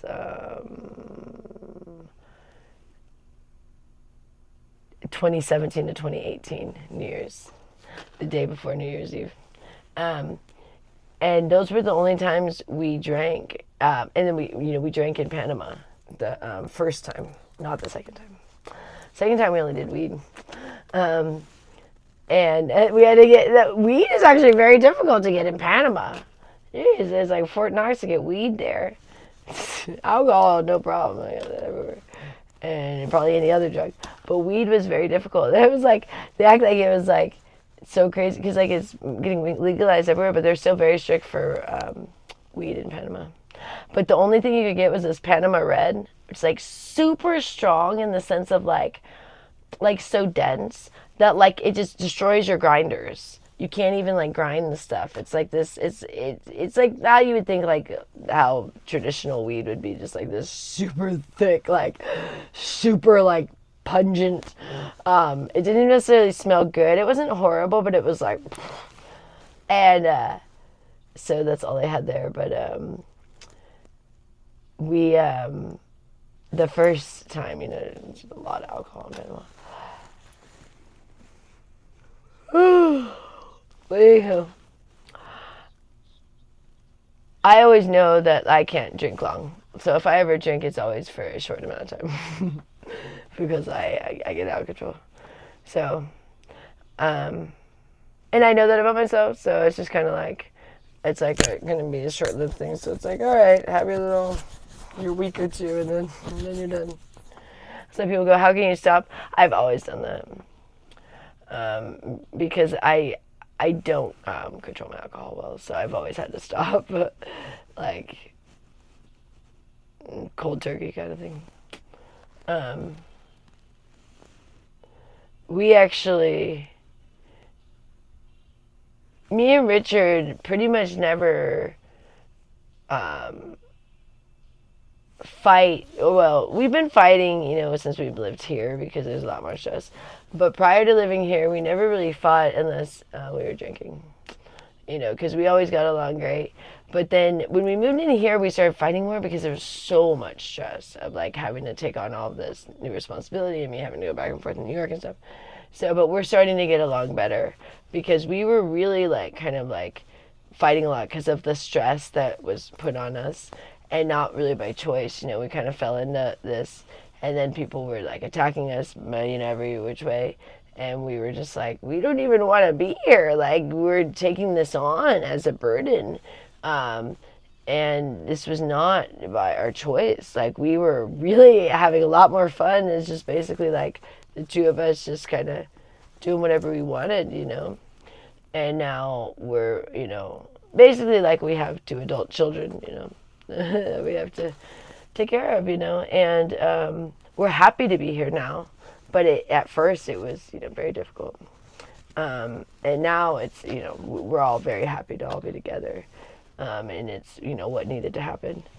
But yeah, it was very tumultuous at first. But yeah, I have no anger towards Gloria anymore. I mean, even when I drank the 2 days here, I never got angry at Gloria at all. Like, there was like no anger towards Gloria, which it was a good test to see, when I drink, because that's where I get, no, like I have no anger towards Gloria. And she let me process, probably most of my anger was misdirected and not towards her, but there was a lot of stress, and I was angry at her for her not holding up the fort in a sense, but now I realize we were putting too much responsibility on her. She couldn't handle that. Like, she couldn't take care of the stuff that, like there was no way Gloria could have taken care of Annette in the house on her own all these years. So we were mad at her for kind of our fault. We should have stepped in earlier. But she wasn't really going to let us. I mean, Gloria was very controlling. This you guys don't realize now because she seems very passive. But Gloria was very controlling, very strong-willed, and was not wanting us to step in any way until it became dire straits, So now everyone gets along great. I'm getting very worried about Gloria and Annette because they don't seem to want to do anything except for go to the club and go dancing. But it's like the rest of the day they kind of just sit there and watch TV, and like we've, asked if they want to do things, and like they'll say yes, but then when it comes to the time to do it, they don't want to do it. It'll be like Annette will maybe agree to something, but then like if we actually say, you want to go down? Oh, no. Like she'll go shopping, but like we asked if they want to go to the parade this morning. They didn't want to do that. And we always ask Annette if she ever wants to go with us to do things, and she never wants to go, but she does do the dancing, so I'm happy about that. But I just kind of feel like they're just going to sit there, and I feel bad sometimes. But we do the same thing, I guess. We're just going to all sit here in this house. So I think that's why the universe kind of sends me to New York, because I'm the youngest of this group, and I'm a little too young to just be sitting here all the time. So, like, I sit here part of the time, and then I go and I run around New York, and then I come back and I sit here. But, like, I'm too young, or too old to be running around New York. Does that make sense? So it's like, yeah. Did you stop by the store? I did. Oh, good. So the contrast is great. Okay, you want me to make some burgers or something? Not yet. Hold on 1 second. Yeah. And, like, I'm too old to be living in Manhattan. I really am. Like, I realize when I go there for 2 weeks, I'm like, whew. I mean, I'm 40. You really do need to be younger. It is a city for the younger. I mean, older people do live there, but they don't run around like me, like taking the stairs and, going from hotel to hotel and, all these things. They like, live in, places that they don't have to run around, And, when I'm taking the subway and I'm taking the air train, and I refuse to take the taxis, too expensive, or the Ubers. I make my clients pay for my Ubers. I'll take an Uber to work, but I don't pay for it. But I will not pay for an Uber. I always take public transportation. But that means you got to lug all your bags, and sometimes often they don't have elevators, so you're lugging up and down the stairs, all your bags. And when I have like the 3 bags, like when I go back home. Oh yeah, that's always fun. Sometimes I'm like, why do I do this to myself? But that's the challenge of it, and I like that, you know what I mean? Because I could make it easier. I could just take a taxi. I have enough money to. But I figure when I'm going there, why waste the money on a taxi? Try to make money. I don't want to spend it on a taxi. I'd rather just get a workout going up and down the subway. I look at everything as a workout. That's how when I'm doing physical fitness sort of things, I just look at it as a workout, because I don't really like going to the gym. So when I do things like having to take the stairs, then it's like, all right, this is a good workout, So, and that makes me happy. When I sit around too much, I don't like that, because I'm a very active person. I was always very athletic. Always been into sports. And so I don't like sitting around. So to watch 2 people just sit and watch TV all day is very strange for me. And Annette was very athletic too, so I know she doesn't like that either. So it's just, I don't know, but she still goes on her walks and stuff.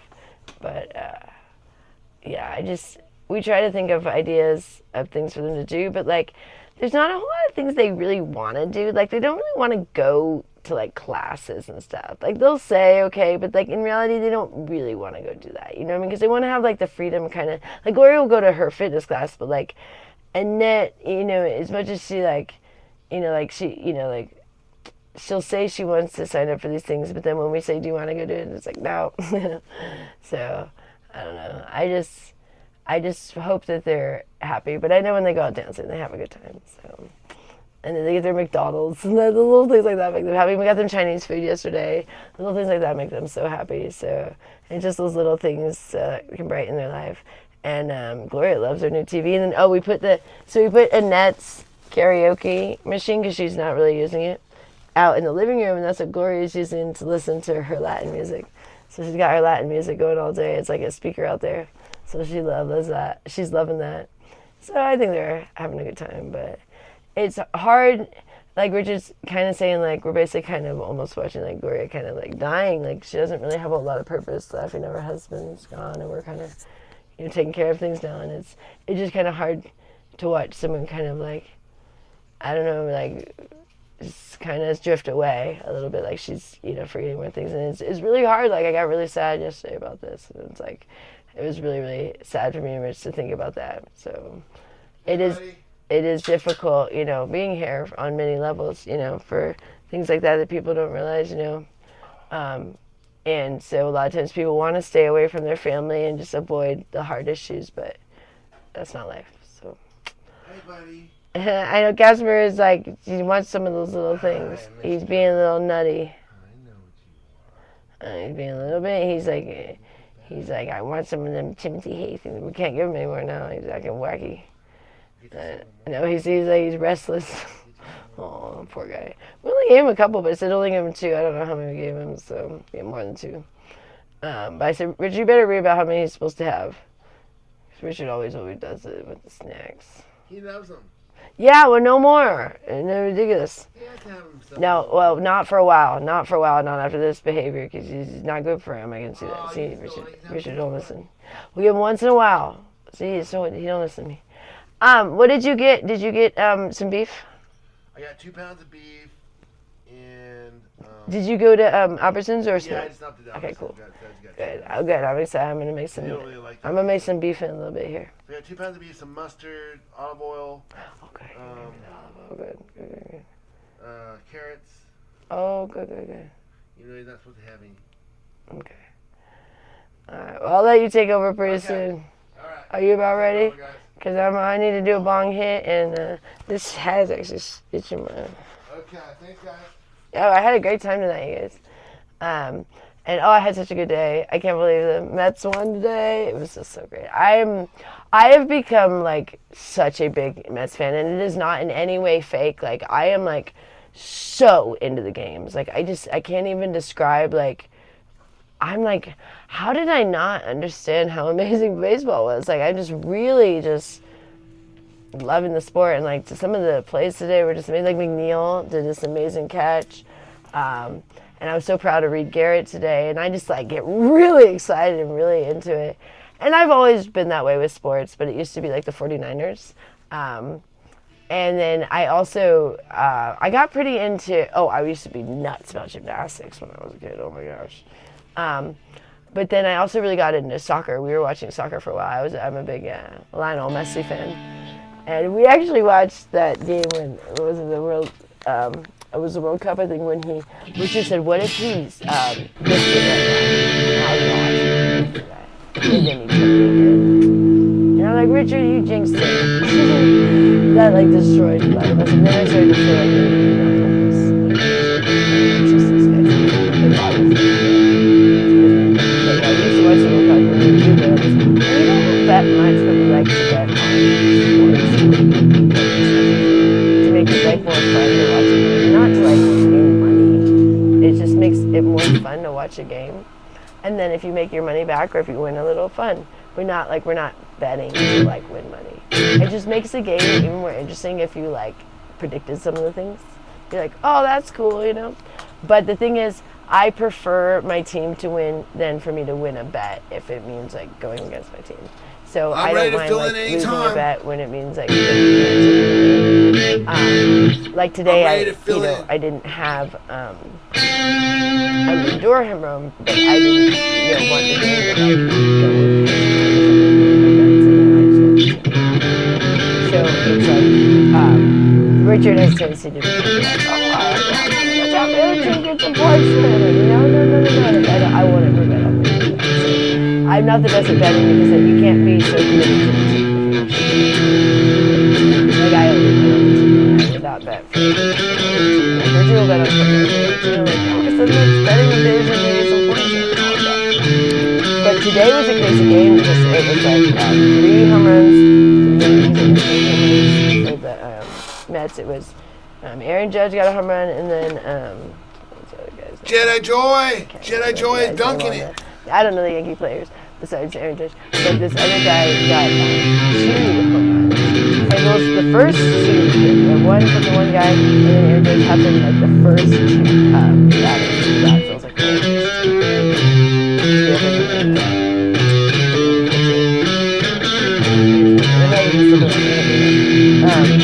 well, they always line up so I was like, oh, then Soto got a home run, and I was really happy about that because I actually was watching it, and I was like, I really hope Soto gets a home run right now because people, have been talking a lot of crap about him because he just paid so much, and he just I know, the we're Yankees, and I was trading like, off here. I really hope he gets a home run and just kind of like, shows off to his old team, and then he got one, and I was like, sweet.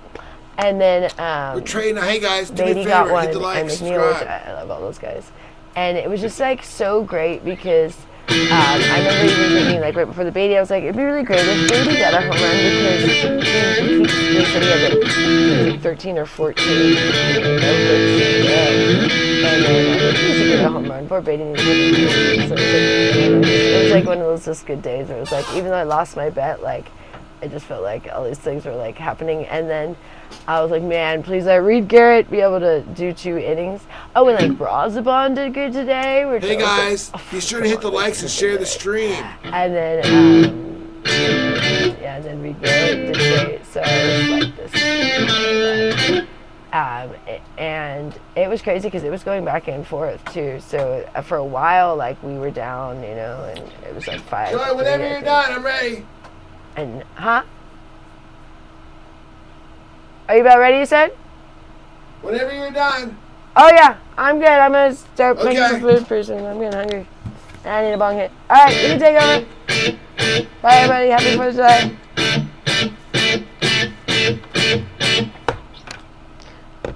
All right.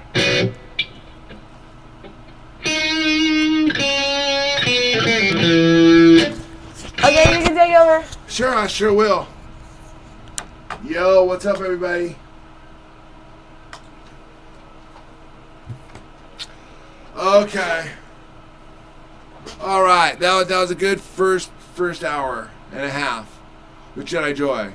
Now, what I'm gonna do is spend about 1 minute with you before I go have dinner.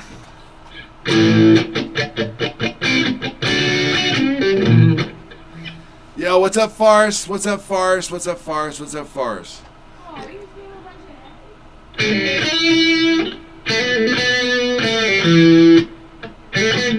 Hey, man, someone picked up on that. Cool. Let's see if I can, what's the first part go? He's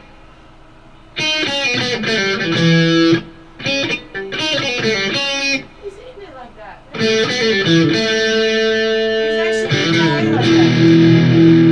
He's actually eating his hay like that. Maybe it was good. Yeah.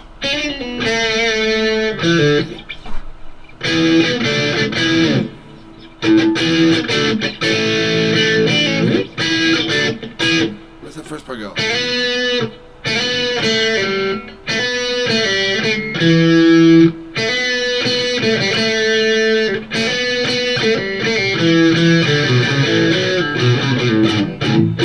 Something like that, right?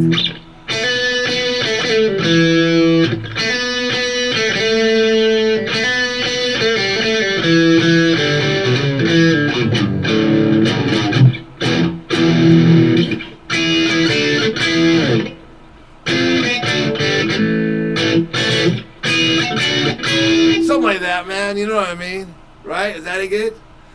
No, pretty good. Thanks, man. I've been practicing.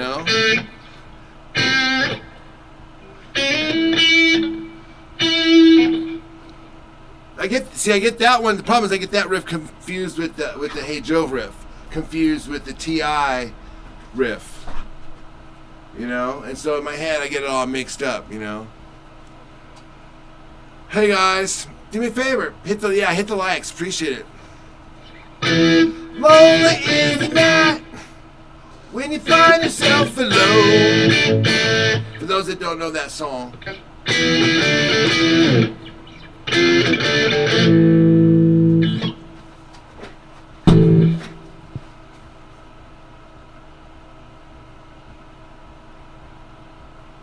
Yeah.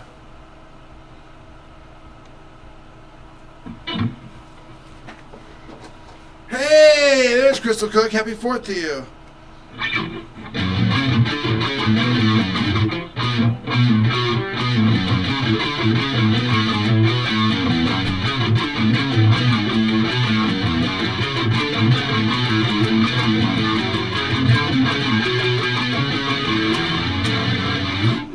Yo, what's up, Crystal Cook? Happy days, guys. Happy days. Hit those likes. Missy G, it's been forever. How have you been?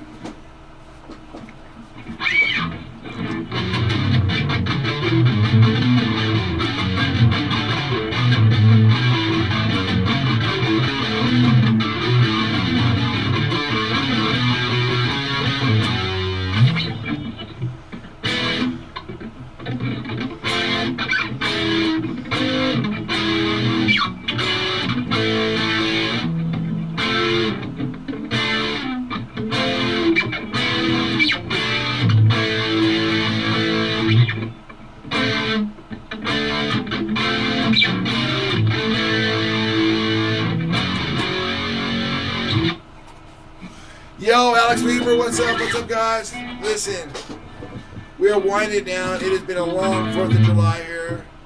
I hope you guys have had a good one. I've had a good one. We've been hanging out. Hope everyone's staying safe. Crystal Cook sending out safety messages, I believe. Making sure everybody doesn't drive drunk. No drunk driving.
Man, I'm ready for dinner.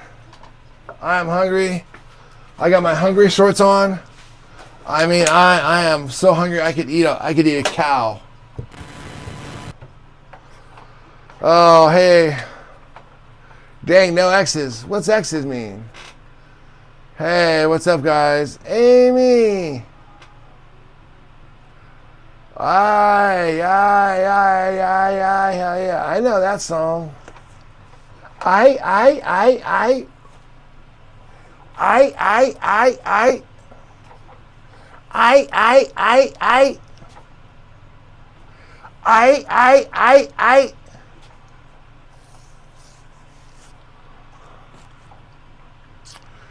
Man, it's been a great 4th of July, I think. I've had a great time. I hope you guys have too.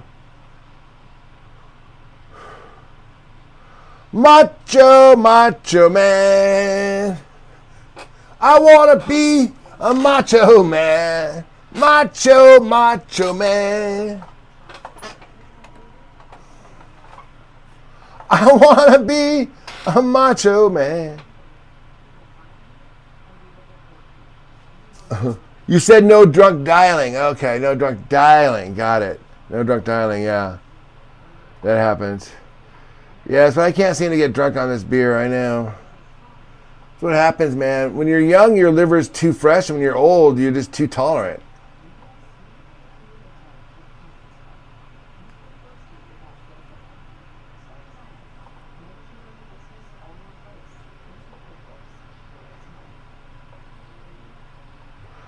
Hey, Douglas Libby, welcome.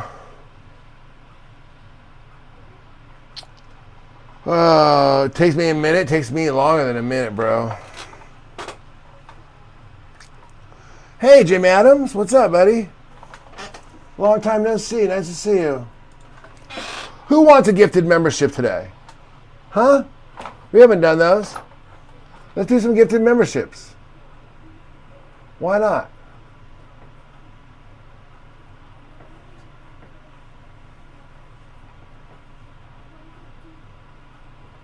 I think I can support that. I'd get behind that one. All right, membership gifting. Here we go. Let's go, guys. Ready? 5, 4. And by the way, for those of you who don't get a membership, it's only 99 cents a month. Let's go.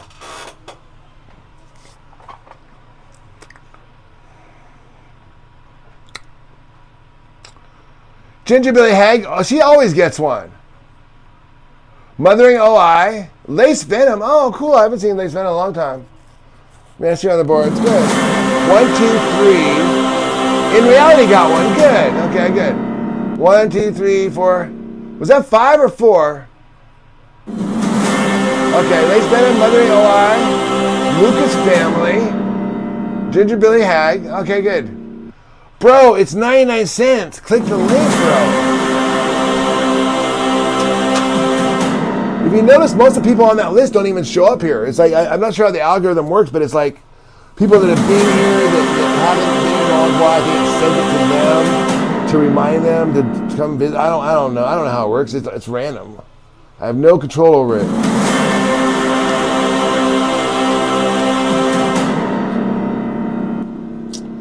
Yeah. Yes. Gifted memberships around the board. Coming through. By the way, those overbearingly loud by any chance?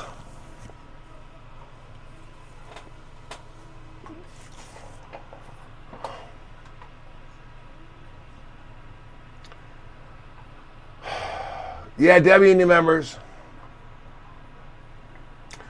This song used to drive me crazy in Panama. You know that song by Fifth Harmony? Is that Fifth Harmony who does that song? Joy will probably tell you more about it than me. She reminded me the other day. That one where they go, don't you wish your girlfriend was hot like me? I don't know why that song bugged me so much. Number one, because I didn't find the girls particularly that hot in the video. So I just found it kind of like, man, I suddenly got a headache.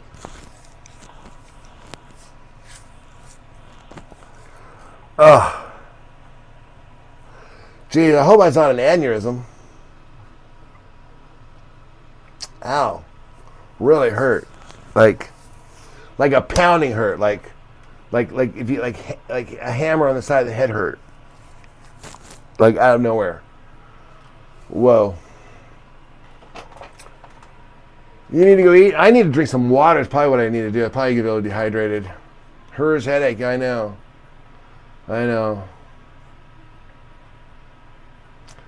Trying to sell 99-cent subscriptions is kind of like, would probably be my bottom.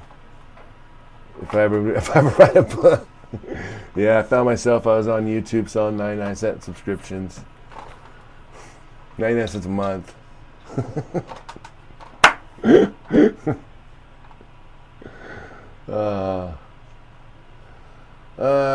Well, you get them, I know. It happens. Life happens.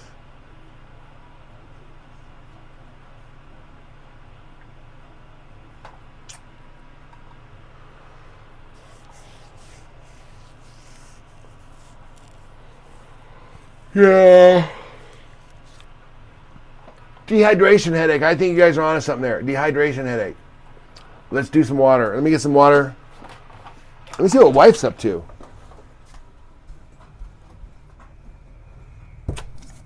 Hi, Bubba. Oh.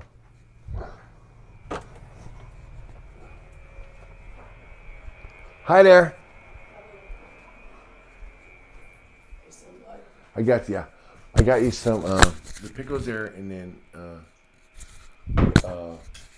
we have the beef in the back. So yeah, and I put the oil. Oh wait, hand me some of the. I want some of the pork rinds. That's what I like.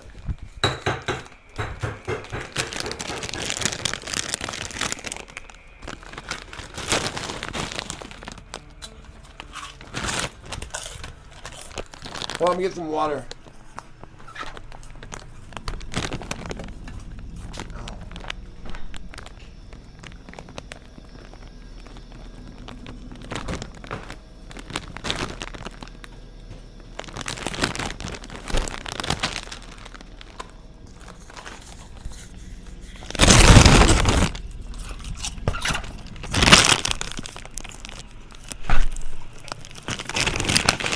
Hi guys, speaking of which, I have to go water the tree. We have a tree out front. Do you guys want to come with me? Hold on. We have a tree out front that needs watering.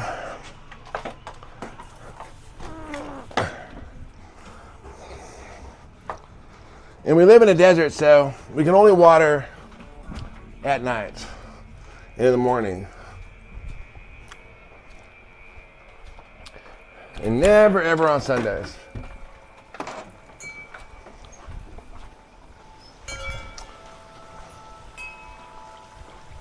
Okay. So I was watering the palm tree, but this is the one I was more worried about.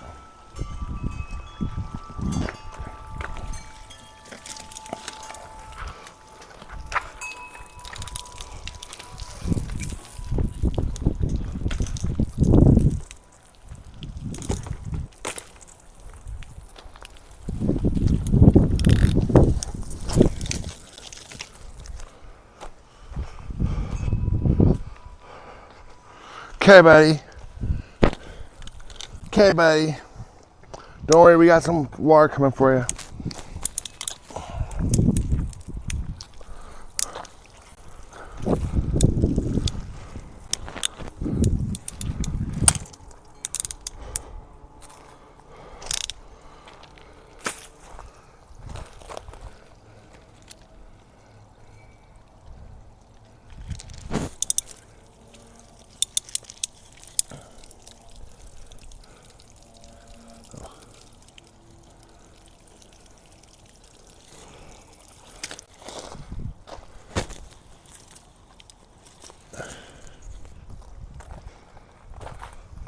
All right.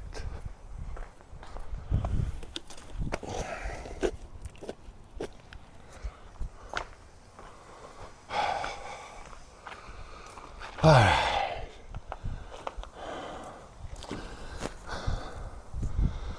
4th of July weekend, Las Vegas.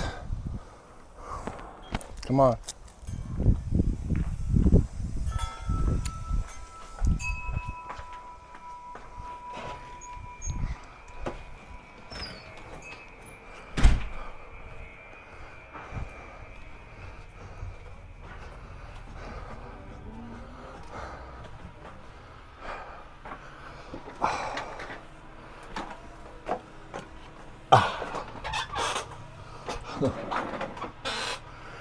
All right. Whoa, that was fun. Hit those likes, guys. We've watered the tree.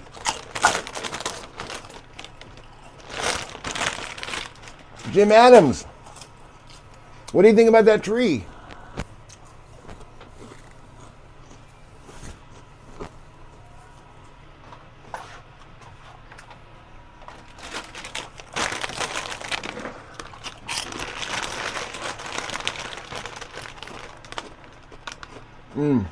Sorry guys, I got hungry. It's my dinner time.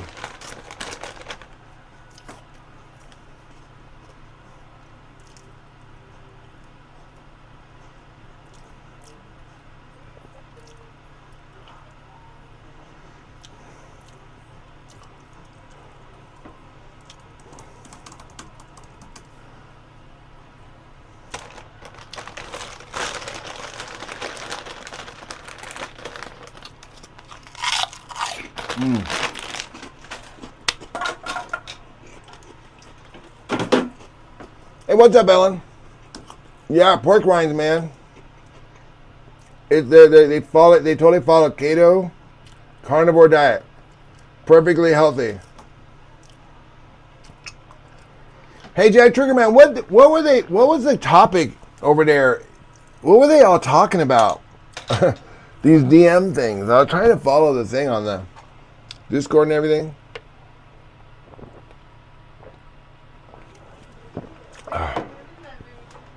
What, babe? What'd she say?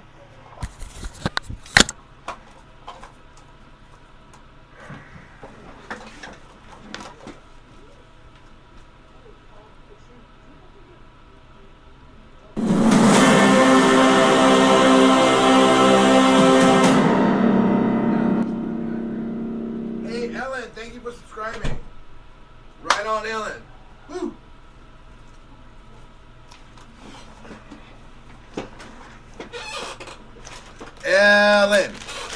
Ellen, W for Ellen.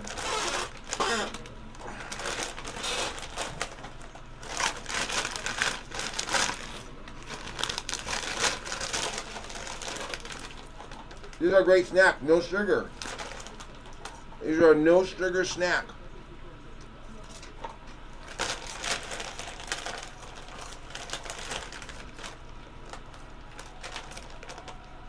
Hi Amy, how are you? Sorry you couldn't hear us earlier. I knew I was playing over her, but I thought she was wanting to get off. Like stop talking. I thought she could hear me playing guitar in the room, so I thought she'd pick up on it, but she wasn't. So finally I had to yell at her.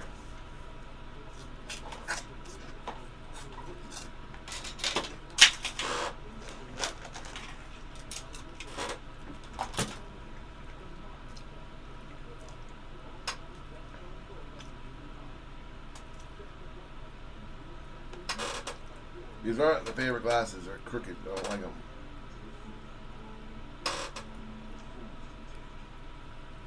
Once they get out of shape, I can never get them back.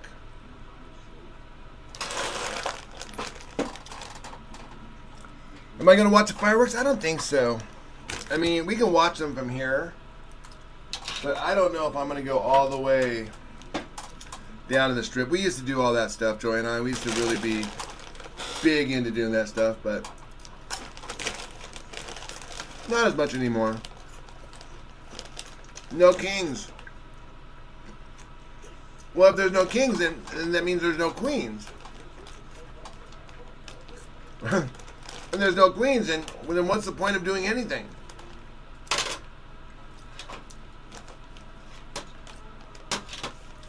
Am I right? When you boil it down, it makes perfectly primal logical sense. Bro, I look like an old Robert Dooney down here. Robert Dooney. Maybe I should start a new channel called Robert Dooney Jr. and just go on there and just call myself Robert Dooney.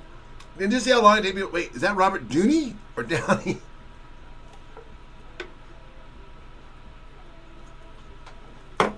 The worst part is Robert Downey's like 10 years older than me. So when you say I look like an old Robert Downey, this always happens when I grow the beard, bro. Something about a gray beard seems to make a man look older. I don't know what it is. You should try it. Just go to the store, buy yourself a gray beard, put it on. I don't care how old you are. Put it on. See if anybody thinks you're older when you wear a gray beard. I'm pretty sure you won't get carded. If you're trying to go down and get yourself a Santa Claus costume and they won't even ask you for ID. Her lights, glasses, dark frame. I know I need some new frame glasses. These are a couple years old, so I'm tired of them. Normally these glasses just kind of do their thing, but today they're just, Hey, Farce, how are ya?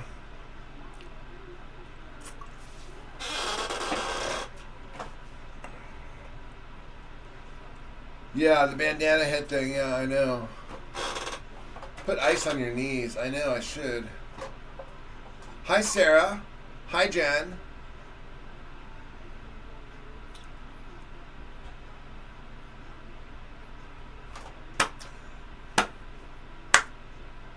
Hi, Kathleen. Hey, Whitworth.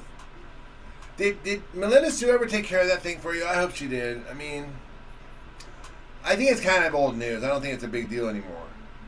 But I hope it took. I did everything I could. I couldn't do anything more than I did, because I don't have any control over that account.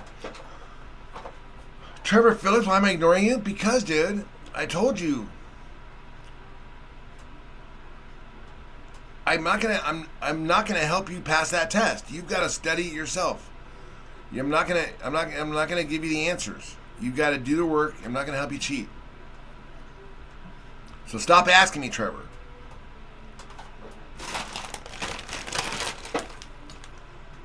Yeah, I know. That's kind of how I got too. It's like, there's so much stuff out there. It's just like, forget it. What's the question, Trevor? Because you're making it, you say it's a simple question, but just by going on and saying it's a simple question, you're making it more complicated than it needed to be.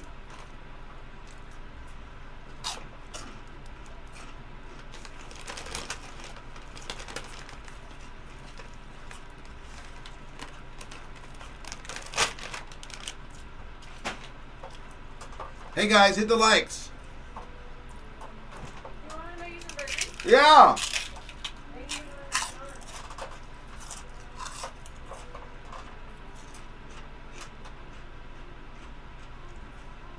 Hi, Phil Drought.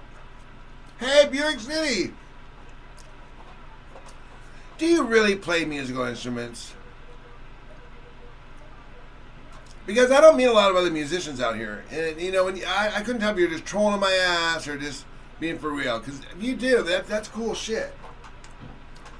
We should fucking, man. You should teach me some shit.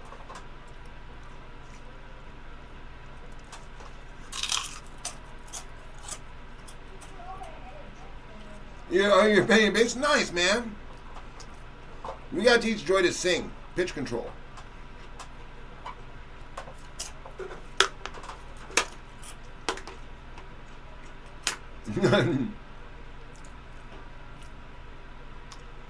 It was Rocky Mountain Wave. I don't know that one.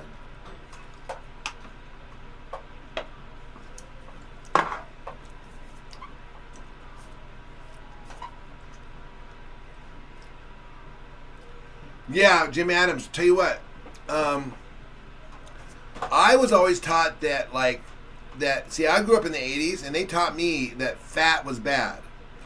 And so pork rinds, my dad loved pork rinds. My dad was not a big sugar guy. My dad was natural. He was very thin, just naturally. He got fat when he got older, but only because he started eating sugar, and he hurt his leg. But for most of his life, he was really thin, and he didn't like sugary stuff.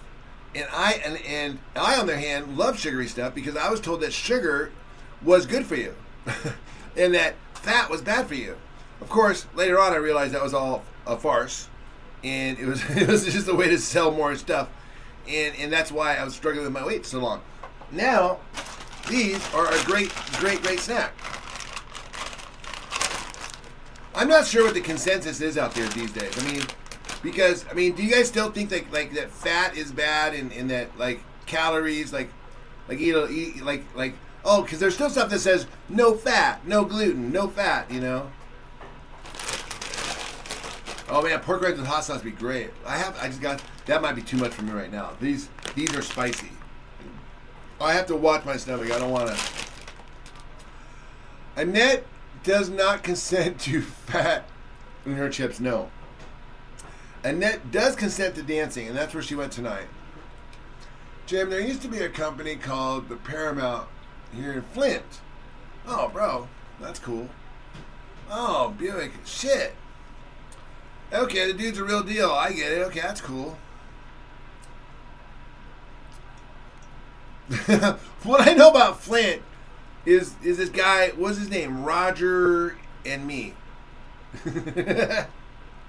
Now, are you a Roger and Me fan, or is a Roger and Me a guy that people in Flint can't stand? Out of curiosity. I know a lot of people don't like him. The regular part right comes with hot sauce. Oh, right, I remember that. You're right.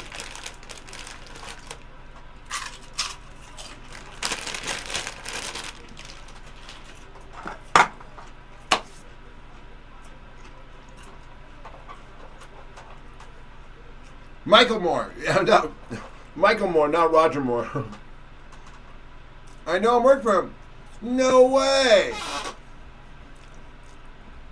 He's not a good guy. But you did work, but he's a good filmmaker. Right? What do you mean he's not a good guy? Because the first thing that goes to my head is weird shit. What do you mean by it? He didn't pay his employees, or he does weird shit to his employees?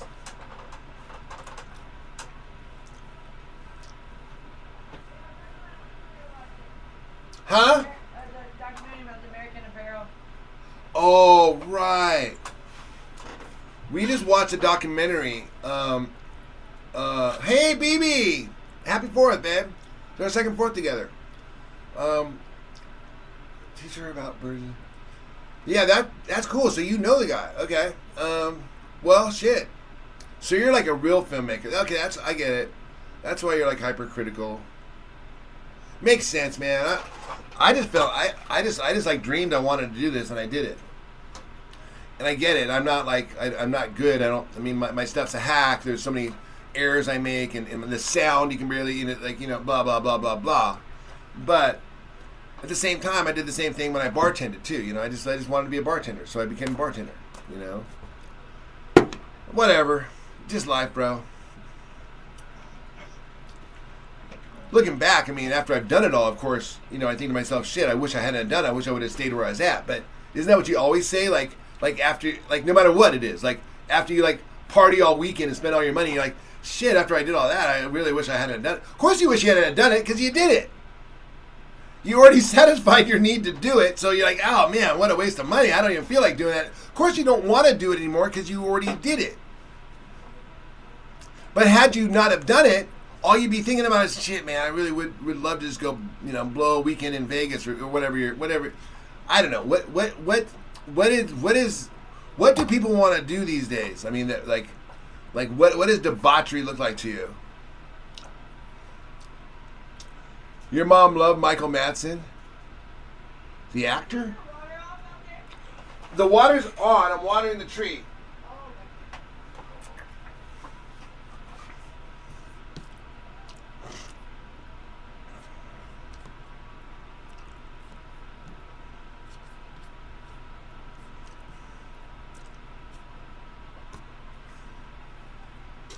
Oh yeah, what were we talking about?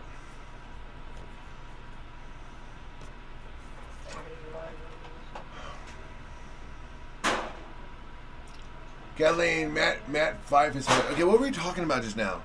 We were talking about something really deep and cool. Shit. Man, it was groovy. I mean, it was up there with that meeting Michael Moore. Man, you know what? Do you realize, okay, whether you like the guy or not, okay, the guy made a movie that every day, I'm telling you, every single day, I think of his movie.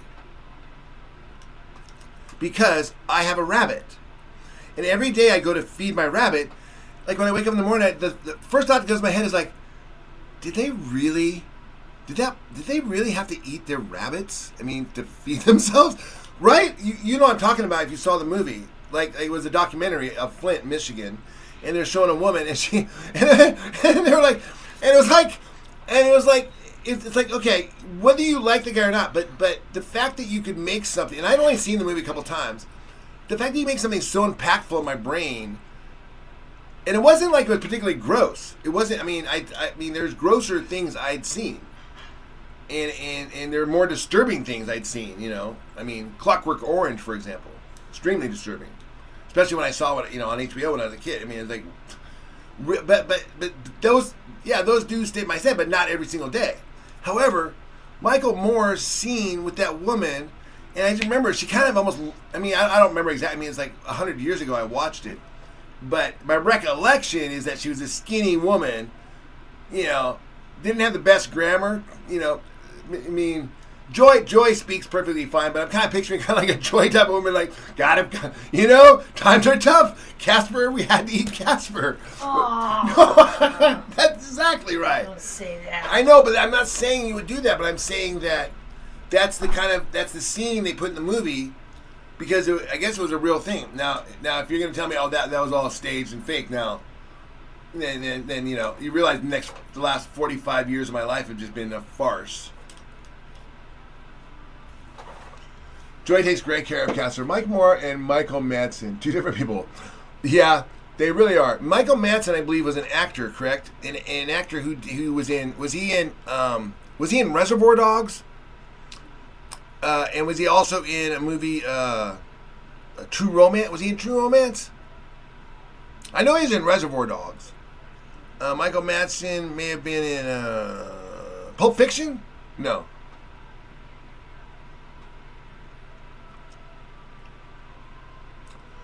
Rich, you were talking about then, we were just talking, hey, what's up, Ninja? What's up, Ninja?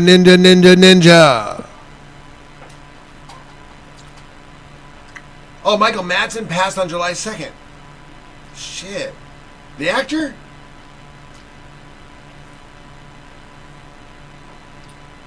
Man.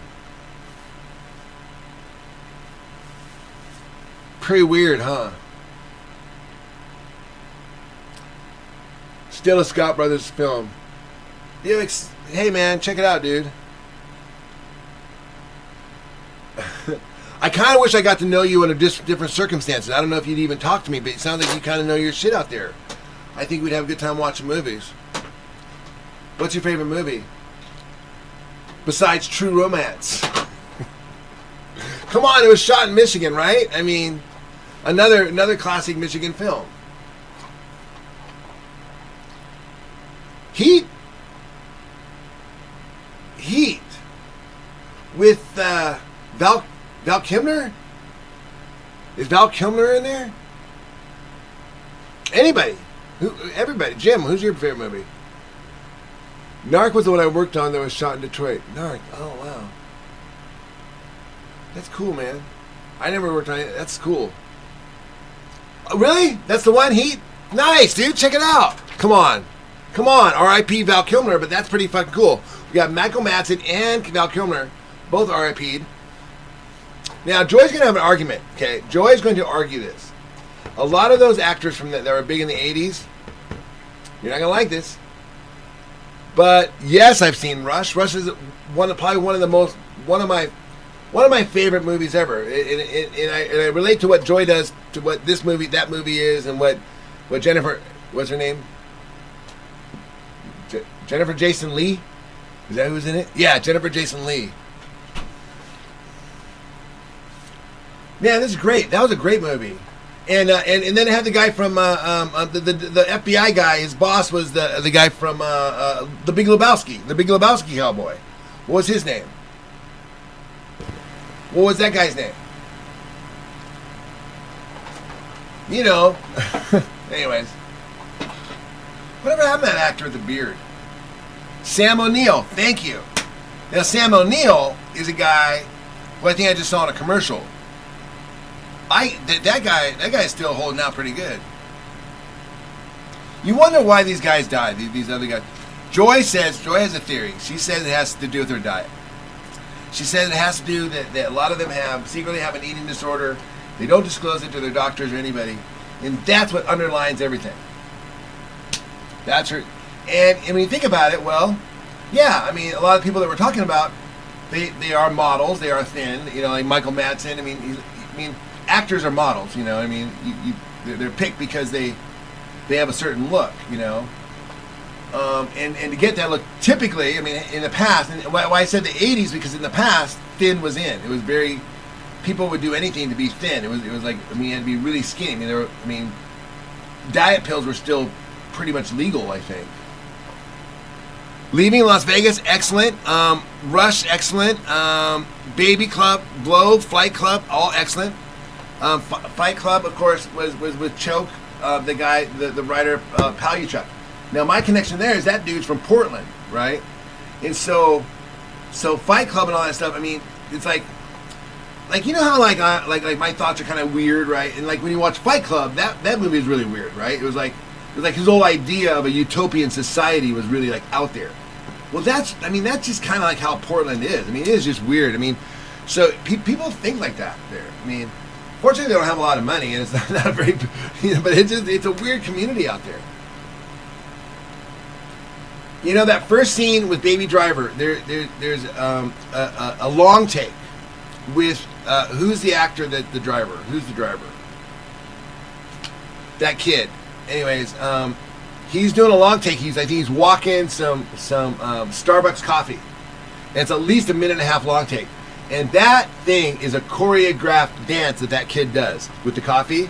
I mean, we don't really notice it because it's just so smooth, and it's the opening scene, and it's kind of like flow in. But he's walking. He's walking with the coffee, and it's like he's going through town, and they're following. It's a long take. So what that means is there's no cuts. There's no edits. No, not Ryan Gosling. Babe, who is the Baby Driver guy? Razorhead, another classic, man. You guys are all those are like the okay, for the new kids, those movies are like talking about like classical music when you're talking about rock history.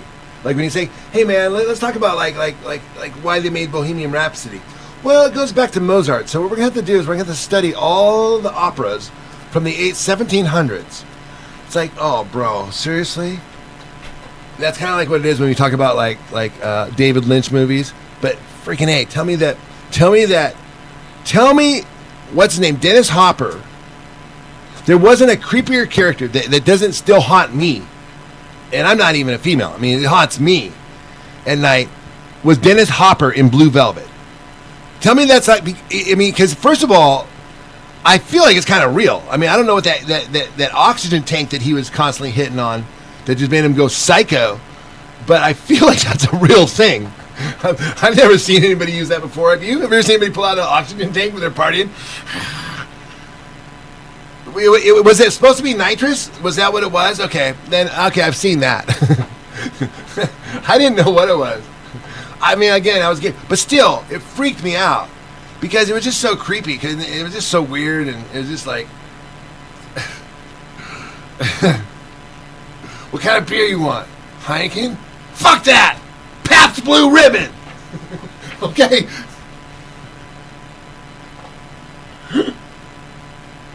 Thoughts on climate change? I wish it would get more moderate. It's a little hot right now. If it could come down a little bit. Eyes Wide Shut freaked you out? Why? I mean, why? Because wasn't that Stanley Kubrick's? Was that his last movie?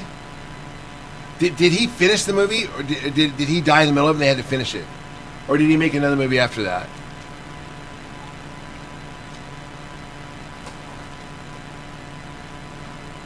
Yeah, it's weird and freaky. Yeah, I guess so.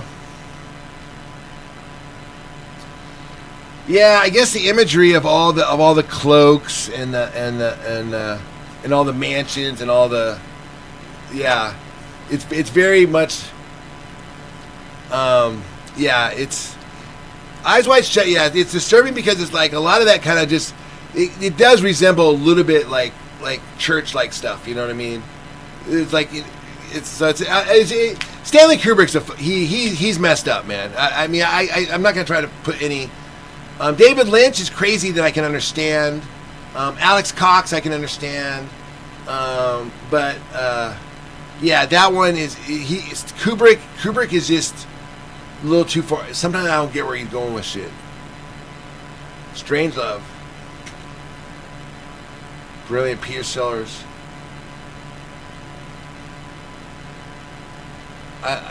Yeah.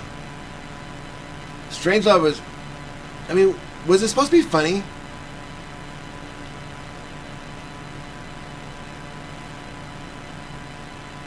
Sellers is a genius, 100%. Yeah, Strangelove was fun. I mean, it wasn't the fun at first time I saw it, but the more times you watch it, you realize it's hilarious. Kind of like Sling Blade, you know? It's not like, Sling Blade wasn't particularly funny the first time I watched it, but by the fourth or fifth time I watched it, Doyle is like an absolute hilarious character. I mean, he's playing with the band. We don't need no freaking practice, Randy. He's like, he just gets in a fight with everybody, throws everybody out of his house. Not even his house. I mean, Doyle was just a classic character, man. I love that guy. Ridley Scott. Blade Runner? I mean, I know he did like Platoon, but did he do Blade Runner?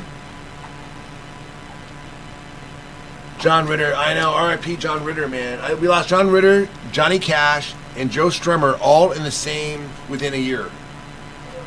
Are we almost done?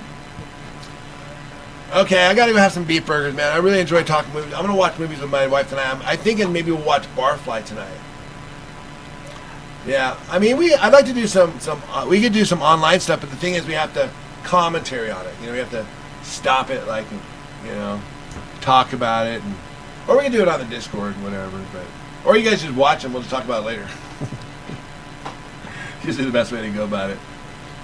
Am I gay? You know, Kurt Cobain would say everyone was. So, and when you think about it, well, let's put it this way. Let's stick you in a prison on an island with just one other dude forever. And nobody's ever going to come around. No one's ever going to see you guys. What do you think is going to happen? I'm just saying. whether you guys do anything or not, when you guys come back to society, everyone will assume you did. And if you deny it, they'll all assume you were lying. I'm just telling you facts, man. Don't shoot the messenger. Oh, jeez. Okay, guys, I gotta go have my beef burger. I'm starving. It's dinner time. Big City Films, thanks for stopping in. Good to see you, bud. Jim Adams, nice to see you again. Dark Uncle, always good to see you. Everybody else, Nightbot, always a win. Joe Mama, thanks for keeping the place safe. Matthew T, I hope you're out there having fun with your friends. Speaking of what, I gotta text my friend here.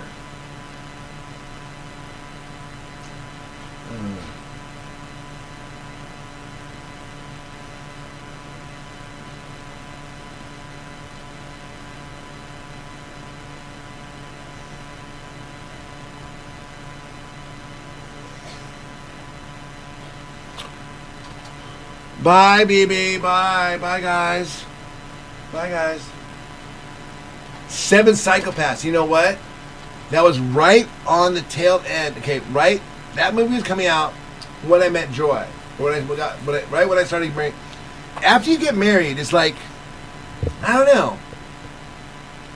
It's like kind of like time stops. It's like the new movies are kind of like, that's for the next gen of people because they're all single. You know what I mean? Once you get married, it's like your equation is solved. I'm not kidding. I mean, it does.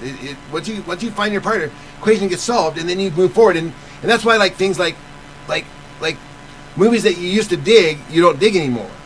And you try to like, I don't know. It's hard to explain. But yeah, 7 Psychopaths was a good movie. We watched at the very tail. What I was saying was at the very tail end of our whatever. I don't even know what I'm trying to say. Yeah, guys. MK, happy 4th, guys. Happy 4th, everybody.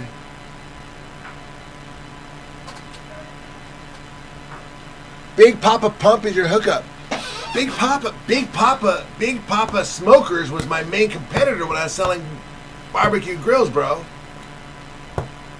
I don't know if you know that dude. Not only that, but the guy was a rock star. He just did the barbecues on the side. He really sold guitars and shit. I don't know what he was doing in my business, but anyways, he made my life a nightmare. I gotta go eat my nibblers, guys. Yeah, well, I'm gonna end it with, what do you think? Should we end it with Hard Jedi? Or should we end it with, what we always end it with? I got to see some crazy things in the street. Got this whole world working on the chain. Maybe now you're gonna hear this one. Sun shining.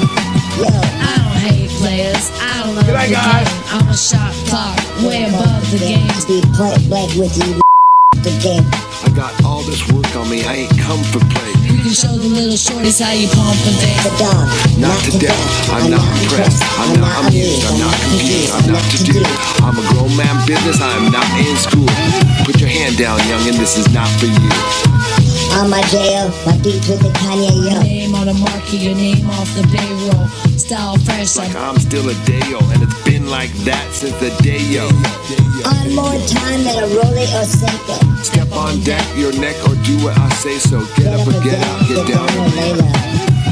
Stand in the shadows. Open Jedi, I am Black Jedi, that Jedi, Let's move. Shout out to my man Khalid Kweli. We on top. Shout out, check it out. check it out. Slim Jedi, Cast a big shadow. Cherokee red to shoot the long arrow. Got More skill, more aim, and more ammo. You can get it all from a big or small barrel like Hail Mary, full of grace, Jedi. Come and shoot up the place and make you pull up your face. The death. I pull out the ace from the jungles of the Empire State where there ain't no escape. 247. 718, and that's like